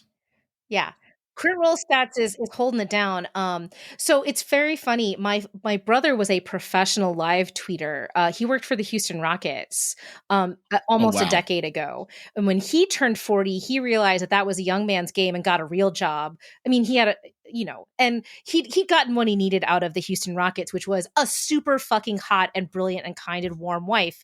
I turned 40 and apparently decided that live tweeting was the way to make more of my job the study of this weird form. It's the only way I can pay attention, honestly. But yeah, this is a form in which it exists. It's so big that you can't, unlike the D&D movie that Trevor has watched, many times. Don't ask too many. You can't, the repetition with these long form performances, it's more like you're entering a world, right? You're always coming in. Literally, famously, Critical Role started in medias res because it had been a 3-year home game before it started being recorded on Felicia Day's new channel, Geek and Sundry. you're always in the middle of things. You're entering, in the extremely long form, you're entering a world with generations of characters, kind of like that super mega long D&D game we were talking about that's older than I am. Now, there's lots of shorter versions of this form that are doing the kind of what we call session zero, the session before you start playing, that talk about, okay, we're going to tell a horror story, or we're going to tell a story about loss, or we're going to tell a story about environmentalism and what does that mean, and what do our characters' drives have, and what are our characters' relationship. And now we go and we have 5 episodes, 10 episodes, 20 episodes to bring it home in a reasonably shapely way. That exists too. That's Dimension 20's kind of bread and butter. But what's fascinating to me as someone who studied endings as my dissertation, and how endings were formulated in the 18th century, is that how many of these shows, endings are not the point. The point is being able to live in this space. And indeed, many critters, fans of Critical Role, watch 500 hours of content and then watch it again and live in that story and then go out and extend it. The first thing I ever wrote in the TTRPG space was about how do people manage how long Critical Role is. Its first campaign is 500 hours. And one of the things that was striking to me at that moment in time, this was before any other adaptations or things like that, was how many of the viewers were seeking out additional content. The Critical Role had to put out additional content. In fact, they had an experiment called Everything is Content, where they tried different things to see what would stick. And that there was a seemingly unsatiated desire for more content from these folks, limited only by their actual human capacity. So it does not make sense in the ways that we think about how stories work until you think about kind of the Marvel Cinematic Universe. Like, what if you could exist in that in a meaningful way, in a kind of it's an interesting thought experiment because the Marvel extension is all corporate logic. So much of it is unsatisfying that you actually don't want to live in the MCU, because it's always reopening the wound in order to continue to give you a reason for more, as opposed to providing closure. And what's really interesting to me is it's not indefinite ending, like it's not deferring ending for no reason. It's that these stories are told in human scale. This is the so I'm an 18th centuryist and I'm a literary historian. So here we go. Samuel Johnson, the author of the dictionary, Johnson's Dictionary, the subject of one of the great biographies of English letters, famously said of the longest novel in English, Clarissa, if you do not read Richardson for the plot, if you were to do so, you would hang yourself. You read him for the sentiment. And oh my God. Yeah, and a better description of why people consume extremely long form actual play, I have not yet found. It's for the sentiment. And I don't mean sentimental, but you do it because it's a human scaled endeavor of storytelling, one that we're not used to anymore. Because when we talk about mega long, we're thinking soap opera, we're thinking comic extended universes that reboot all the time. And whatever actual play is, it's not that. That's so wild, because there's aspects of that in film where people will, for example, watch the D&D movie over and over and over again. I'm trying times, not to Trevor. blush or roll my eyes. So many times. So as I was saying, the secondary window, I'll have Honor Among Thieves playing in the background while I'm like designing a Hero Forge character or making updates to the home game, stuff like that. I can't tell you how many times I've seen it, but there are I don't know how many MCU movies and televisions are, but there's like say 100 hours of that. People have seen it all and will continue to watch it. What is the, actual plays are absolutely a new form of visual storytelling. But like, I am so blown away by the level that they are not really, well, yeah, that the way they're compared to movie universes. Like there are there's an entire separate Wikipedia, not like an article, its own Wikipedia of the Forgotten Realms. And people have added all of the elements to the movie into it and worked it into the history of the Forgotten Realms itself, just because of that film. But like with Critical Role, for example, or well, pretty much any actual play, unless they're playing a specific module in adventure, they're creating their own entire worlds and characters and all of that. It's just mind-boggling to think the amount of how did you put it, third party, the third parties that just put all this shit together. Like, I thought I was doing the cool thing watching the movie and figuring out that the fight at the end is 3 rounds long because it takes 18 seconds and everybody attacks in initiative order. I thought that was a cool little thing and a nod to the game and all that. I didn't think about adding that to a wiki. Yeah. It's so mind-blowing. Yeah, it's also fascinating. So I just was looking up on Archive of Our Own, the biggest repository of fan work, specifically fan fiction, but it also includes fan art and things like that. So Honor Among Thieves has 607 works tagged with Honor Among Thieves. That's it? Yeah. Oh, God. Dungeons and Dragons, not including Baldur's Gate, has 1,264. Okay, so the movie has half. Okay, not bad. That's specifically Forgotten Realms. Now, once you add in Baldur's Gate, which has almost 10,000 works, and it's been out since August, the total number of things tagged with D&D with Forgotten Realms is 10,719. Critical Role has 27,678 works. Your COD. Yeah.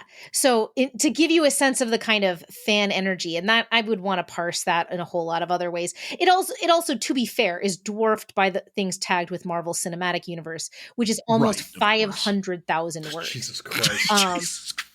Yeah. Yeah.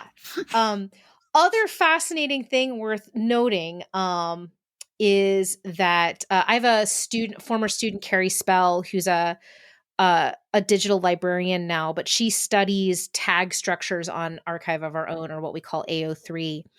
And so we looked into very briefly a tag that is not a favorite of mine, but I'm fascinated by, which is real people fiction, which is when it's not about characters, but about actors. And what's notable is the Marvel Cinematic Universe and other properties like it, enormous amount of RPF. Actual plays, very little. So there's a working hypothesis to say that the closer that, like, the more parasocial, the more you feel like you could be friends with a person, or the closer you feel to an actor and performer, the less likely you are to write real people fantasy fiction about them. There's also something to be said about the fact that these performers are more likely to read fiction on Archive of Our Own. So Critical Role is also famous for being one of the most self-censoring fandoms. Fascinating. They self-censor on Reddit. They self-censor in their fan wikis. It's something people are always surprised by, including people I've talked to who are performers, which is the idea that there's a very real sense that people think, fans want to be noticed by the creators that they admire. There's an equal and opposite impulse to not be perceived. And there's a whole bunch of rhetorical devices, in addition to kind of technological choices, that fans of actual play in particular make to not be perceived at strategic moments, which I think is really fascinating, especially since many of those rhetorical devices are known by their performers. And so it's basically a rhetorical fiction being used to say, you can see this, but we are all agreeing that you did not see this. which I think is really fascinating. And it's also fascinating that, again, actual plays versus movies, like you have trailers that give out certain spoilers and all that. It happens in every film. Weirdly enough, spoilers for films are massive, just like constantly huge. So, like, Everyone God wants to forbid leak a spoiler if they can. Yeah, God forbid there is a non-global release date and someone gets the film first, then the internet is ruined. Critical Role, for example, with Critical Role spoilers, they're notoriously good about not spoiling things. Yes, everyone uses agreed upon tags in most major actual play conversations online. Why is that, do you think? Is it because of the emotional investiture that you're actually watching actual people? Or has to be an unspoken rule of the community, doesn't it? I mean, it's just like being part of the community means not doing that, where you're tied to Well, I think you're also talking about much smaller communities, right? Like, as we just pointed to in terms of Marvel fandom as depicted by fan output is orders of magnitudes bigger. But it is also worth noting that actual play viewers are much more likely to have all the signifiers that we associate with progressive or kind of left-leaning values. In That's part true. because these shows also embody those left-leaning values and progressive. Now, you can argue that some of them are neoliberal in that way, but still, this kind of community care is literally like a watchword of Critical Role. Now, granted, yes, does that fandom always work in that way?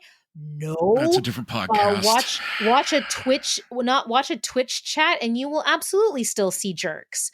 But as a general rule, again, this is that kind of self-policing. But also, again, you're talking about optimistically, according to Critical Role's own self kind of description, they're getting a total viewership of, to be fair, the envy of many television stations or channels, over 1 million viewers for each episode of Critical Role. They have over 2 million followers on YouTube alone.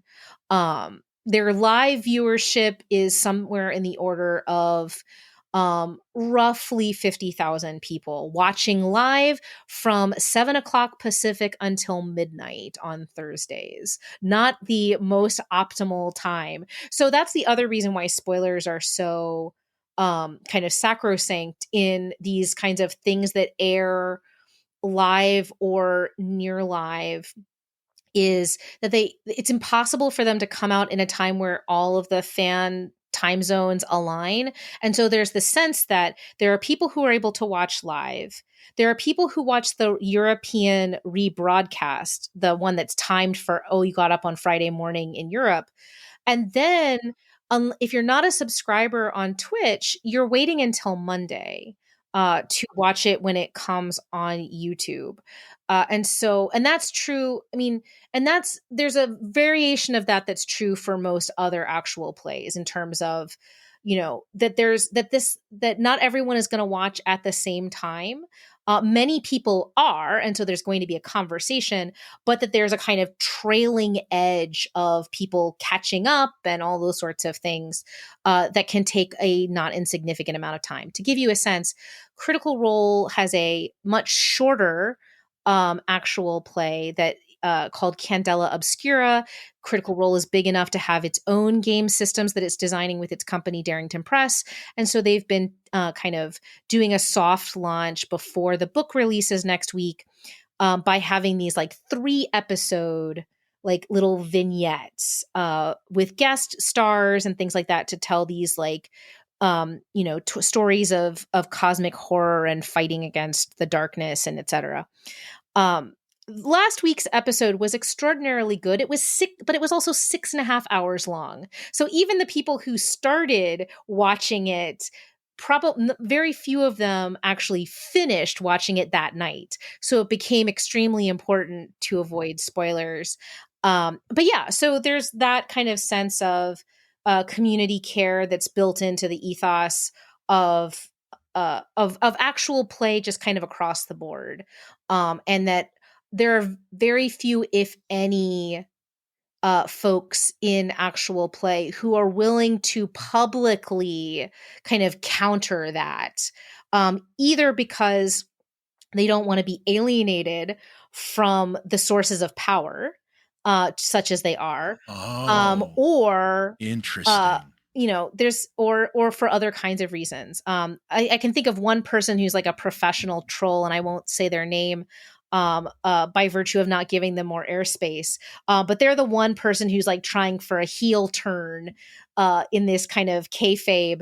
But most people, it's important in this discourse space to not be the bad boy. There is no bad boy. Well, and consider it this way, right? You can get cast, as we know from the MCU, you can have a career that survives, I don't know, a bunch of people saying you're impossible to work with and an asshole, and you're currently being, I don't know, under trial for domestic violence. Right. Because acting, but because you've got a layered performance in actual play in a form that requires an enormous amount of trust. So you have to care about the person performing and what they make, and it's in an art form that is all collaborative. Having a reputation for being any kind of asshole or difficult to work with means you are no longer creating in the space. Yeah, that's fascinating, because in the Hollywood aspect of that, yeah, you can just sit back and wait, and then everything dies down, and then all of a sudden you're in another series. But then also the spoiler aspect. Even though, say, like, for example, when the first Star Wars sequel came out, you had writers, you had stars, even, everybody was saying, it's like, do not spoil Star Wars, this kind of thing, be considerate. And then before I even saw the fucking movie, I know Han dies. By the way, sorry, everybody listening to the podcast, if you haven't seen it, Han dies from a movie that's like 7 years ago. But, and Titanic sinks, by the way, to get to that. So it's like, whatever. But dear God, in the second season of Critical Role, I hadn't seen it yet, but, a main character dies quite suddenly. 2 people I know of spoiled it, and you had an entire community come down on them. Is it because, like you said, there is a more of a parasocial closeness to, I would feel like Matt would be sad if he knew I spoiled something, rather than, would Harrison Ford give a shit? No, I mean, I don't think it's necessarily a loyalty in that particular case to the performers. But it is this notion of, we are all good members of a community. There's definitely, so one of the fascinating things in tabletop, right, is this articulation that is a total fiction, that there is a TTRPG community. And it, yeah, it's not. It's not. There's no such thing as, sorry, everybody, there's no TTRPG community. No, there are communities for sure. Yes. And we could go on forever about how TTRPG really is, to steal Brendan Keogh's formulation of the video game industry from his wonderful book, The Video Game Industry Does Not Exist. But in turn, he's stealing, of course, from Pierre Bourdieu, the notion that this is a field of cultural production, and like other fields of cultural production, TTRPG has people coming in and changing the contours of it all the time. And we can think about, if we are going to actually talk about the movie, God, sorry guys, you thought you were tuning in for a movie discussion, but the actual play person got invited, so you're fucked. We are absolutely going back and forth. And believe me, the people that wanted to listen to the film about Dungeons and Dragons, to the movie about Dungeons and Dragons, they were absolutely listening to discussions about Critical Role. But yeah, so also we're 3 hours in. This is a very hardcore crowd who's listening now. Oh, Jesus Christ. Oh, wow. Holy shit. This is what happens when I get on interviews. I was on, there's a great, for your audience, there's a great, if you're interested in the kind of people shooting the shit at length about this this idea of this field, this community, this industry, this weird thing. Morning Ritual on Twitch. I just did this week, and that one was 4.5 hours. So there you go. I was not the longest, apparently. So there you go. I forgot. Yeah, I forgot what my length with Noir was. Yeah, no, Noir's great. It was long though. It was long. It's a great long form chill about everything, right? This is what being a public scholar in this space is. You just get on a bunch of interviews and Twitch streams, and sometimes you're actually being an actual player, which is a thing I only do for field work, and only because I haven't been able to get out to LA just yet and to like sit backstage, which I will be doing soon. Thinking tomorrow. Yay! Yeah. Good. Let me know when you are. I will. Of course I will. Yeah. We're doing all the grant applications right now. So we'll see what the National Endowment for the Humanities and my employer think of this. But I'm going to LA to watch a bunch of games. One of the things, I'm going to LA for Roscoe's Chicken and Waffles, but go on. Also true. But one of the things that I argue, like in my, any age dangers and opportunities of technology grant is, right, this is a field of cultural production that's coming into being and being shaped by all the anxieties that we are worried about in the larger culture. AI and labor disputes and IP, right? We've been talking about intellectual property and who owns what. This is like the beating heart of the world of actual play and tabletop more generally. Casualization.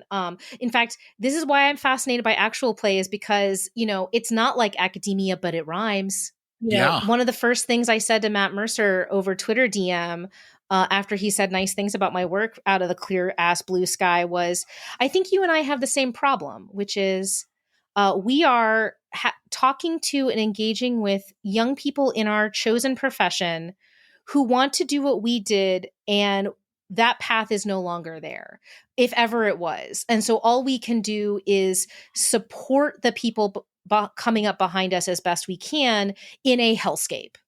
Right. That is Hollywood in general. That's Hollywood in general, especially in anything involving new media. It always. I want to be an actor. Good luck. Yeah. Dr. Friedman, how can I study actual play? I was like, I don't know, but the answer certainly can't be start as an 18th century scholar. There are 0 jobs this year in 18th century. So yeah, So this is these are the pressures on kind of the space beyond. These are the pressures that are on academia are the pressures on Hollywood, and they're coming from the same place. Again, in my mailbox is capitalism is the bad guy. It's the market pressures that come from investor capital and treating all these institutions as things that have to beget money as opposed to be financially solvent. And in a time of, the robots are going to take over everything, which is, my previous existence as a scholar will tell you that artificial intelligence is is not especially intelligent and is powered by humans. But we have this deep desire that things like actual play give us of watching human making. The D&D movie has also a lot of the sheen of human making, although not as much, right? Because true, for any number of reasons. But I think one of the reasons why we have this appeal is people, right? And we can see this in the marketing of even the D&D movie, right? It's, what's your experience with Dungeons and Dragons? Or, here's the behind the scenes peek at the cast of Honor Among Thieves playing D&D. It's not an actual play because you don't get to see the full thing, but you see them at play. Even though it has nothing to do with the scripting of what you're going to see, there's that authenticity that's conveyed in the same way, in the same kind of rhetorical move that actual play does. Yeah, that's wild. Yeah, it's weird that there's so many similarities between two radically different media, because that kind of blows me away, because I have experience with both film and actual play. I've been in both. Yeah. I've written for both. I've done things with both. And also for documentaries and things like that. Again, oh man, we could go on forever about where documentaries sit with this. Oh dear God, please don't.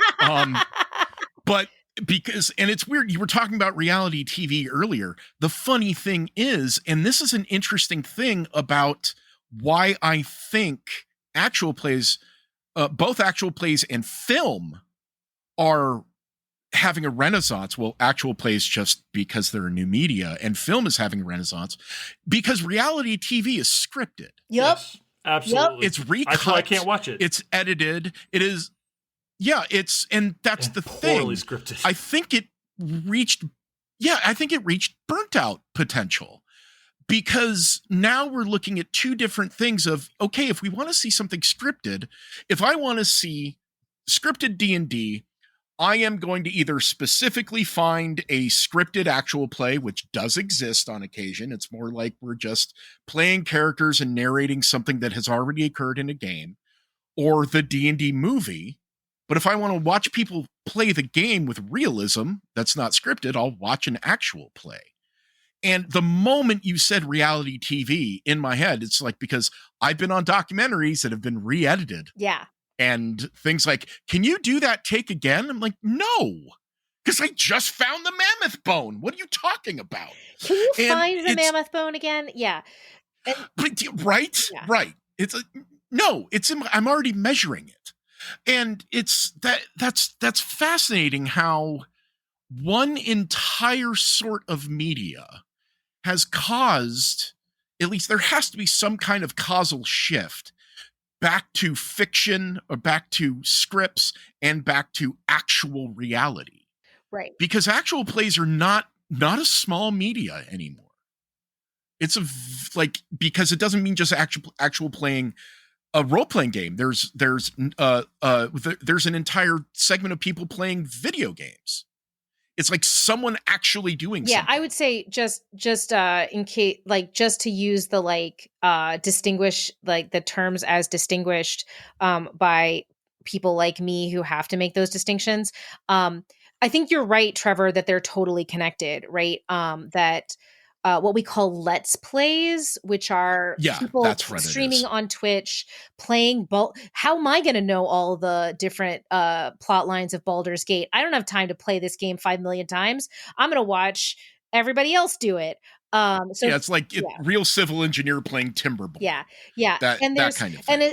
And there is who am I going to watch? I'm not just going to watch anybody play Baldur's Gate. I'm going to watch, the person I think of as engaging, or who's playing in a particular style of play that vibes with me. Like the fact that Matt Colville gave up on playing Baldur's Gate for a while was like, oh no, this was the person I vibe with. Oh dear.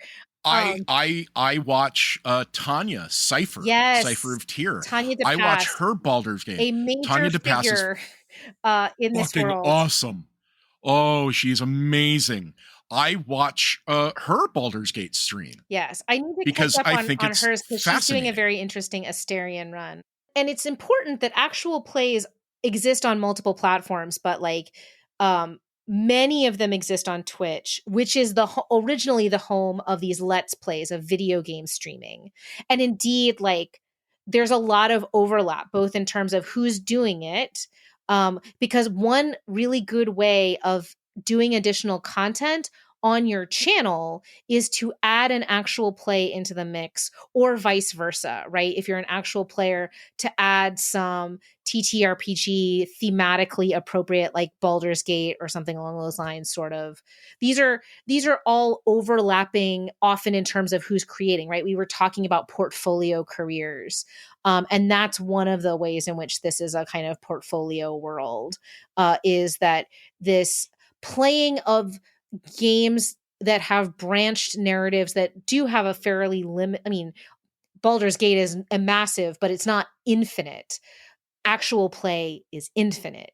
Anything in theory could happen in an actual play. It might not. I was in an 2.5 years. How long did we run? But on -2 charisma, Monday nights, I played in A Sinner's Dream. It was a 1940s noir aspect actual play, but it was based on a lot of different films, which was rad. It was like traditional noir, not like, I mean, yes, we were investigators, but it was traditional film noir, existential terror, like the French film noir types. The DM decided to make it funny if we were all private investigators. And I like being in an actual play because I'm a professional DM. I don't get to play very often. So I like watching actual plays with people playing the same amount that I like watching films. Like I can't tell you the amount of times I've watched specific episodes of Critical Role or Dimension 20, and I've watched Honor Among Thieves, because it's two different rad narratives going on. Yeah. But one happens to be complete improv, because even Matt Mercer and even Brennan Lee Mulligan are not They're not the god immune kings to, of the narrative. Right. They are not immune to the party's going to kill all the guards in the or what I like to say, the players are going to go Skyrim. not to pitch the later podcast here on HATM for Skyrim, but like, come on, who hasn't done that? I'm going to go kill every single guard in Whiterun. Because I'm sick of it. It's like, you took an arrow in the knee? Okay, motherfucker. It's on. I mean, come on. But it's on. But it's like, no one can do that. No one could survive that kind of, player agency. And it's fascinating to think that we as a people, especially like the three of us sitting here, are like, all of us like movies, all of us like history, and like a majority of us, I think 2 out of 3, or if not all 3 of us, watch actual plays, or at least know of Jason, them. we're going to make it's on. Yeah. Oh no. So, you just start season 1 Critical Role at episode like I'll be 35. You'll be fine. No. I'm going to shamelessly pitch Worlds Beyond Number. And also, I will personally, if you ask me to, I will personally pay for your Dropout subscription to get you to try out Dimension 20. Yeah, we'll split. Em and I will split $5. Yeah, no, we'll just split the year. There you go. There you go. Yeah, just to get on there. Yeah, you need to watch Fantasy High. Yeah, the beauty of Dimension 20, for those of you who are listening, is that it's an anthology series where the longest run is 20 episodes, and most are underneath that. And it's a constant genre shift. Do you want John Hughes in a fantasy world? That's Fantasy High. Do you want Dungeons and Drag Queens? You do. You don't know if you do, but you do. You do. You really do.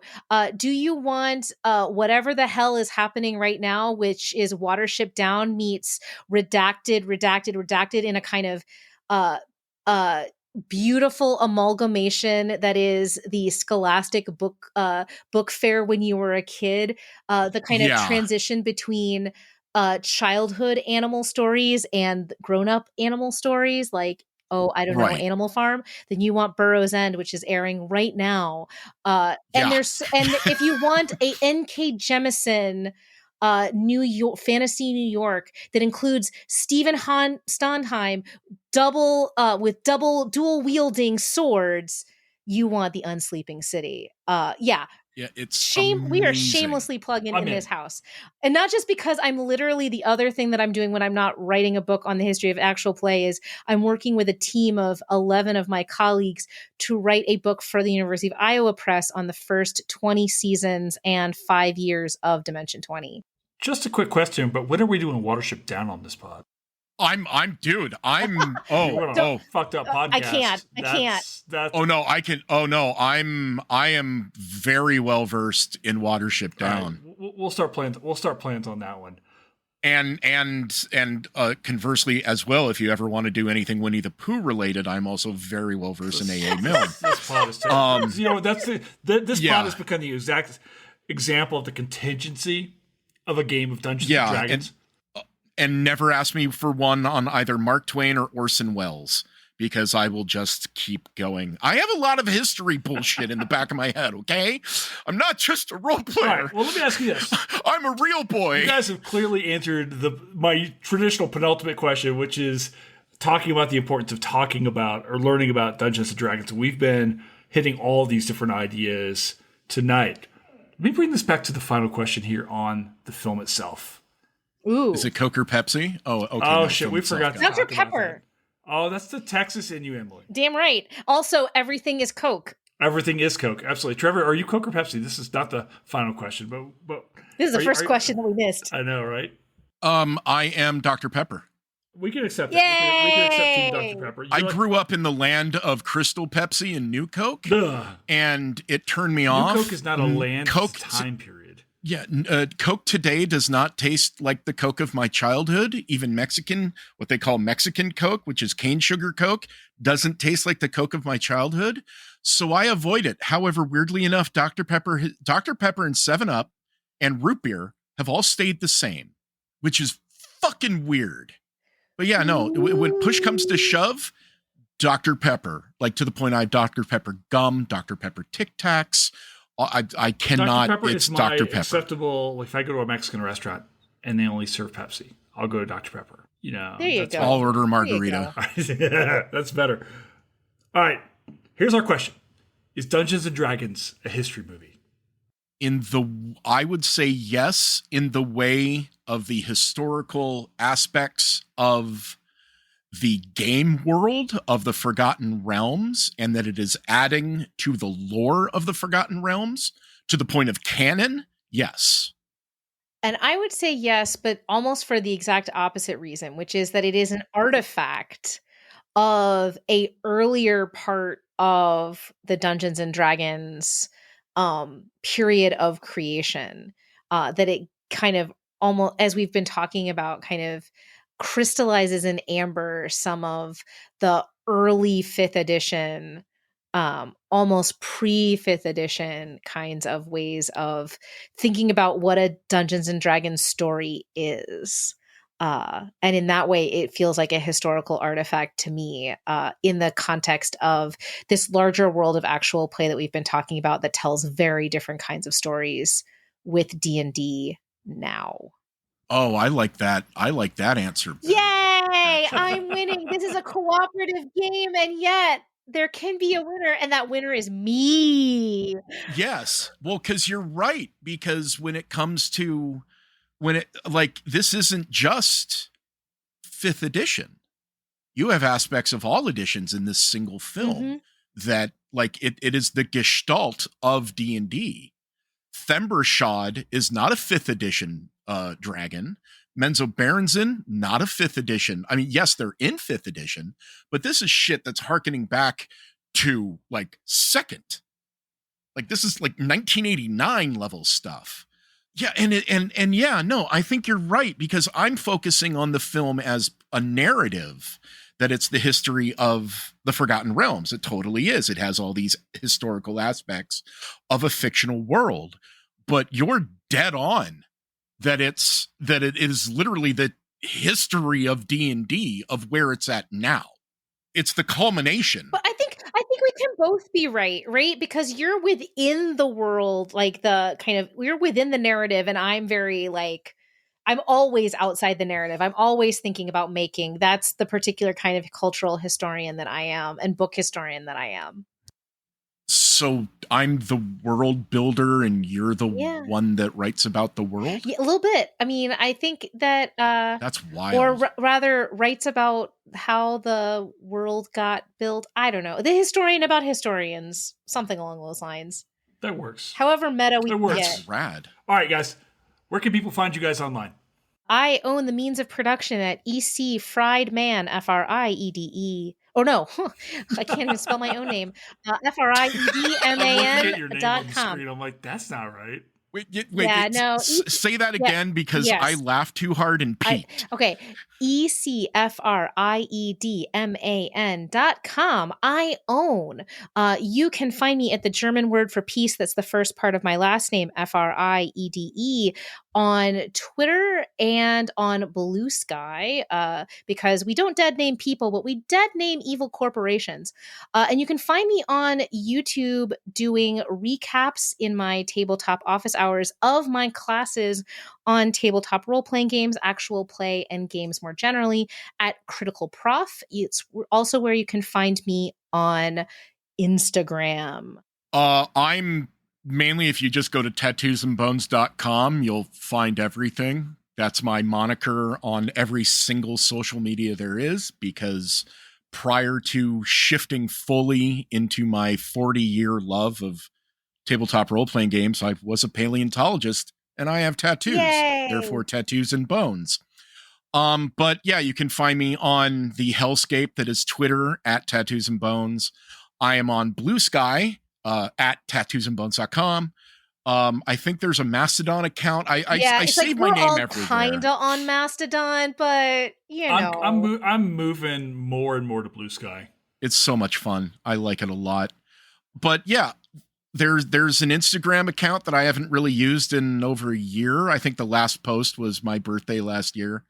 And there's a thread thing I never use, but mainly 9 times out of 10, you can find me on Twitter, or you can find me on Blue Sky. But just go to tattoosandbones.com. It has everything from socials to APs I'm on to things I've written to GoFundMe's and all of that. So awesome, guys. Yep, that's it. All right. Until our next quest. See what I did there. Yay! Yay!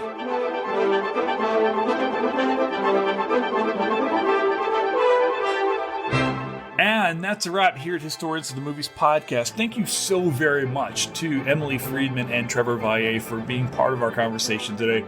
It was such a cool conversation to sit back and listen to you guys just go. My head was spinning the whole time, just trying to keep up with you guys because you guys were just absolutely amazing. And thank you so much for being here.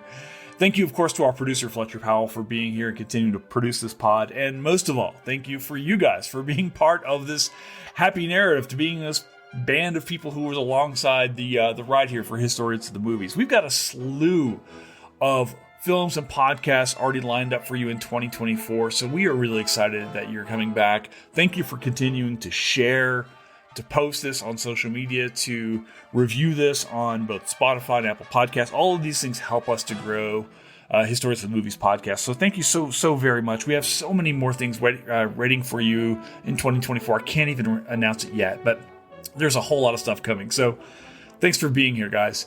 Hope you have a great new year. Ciao for now.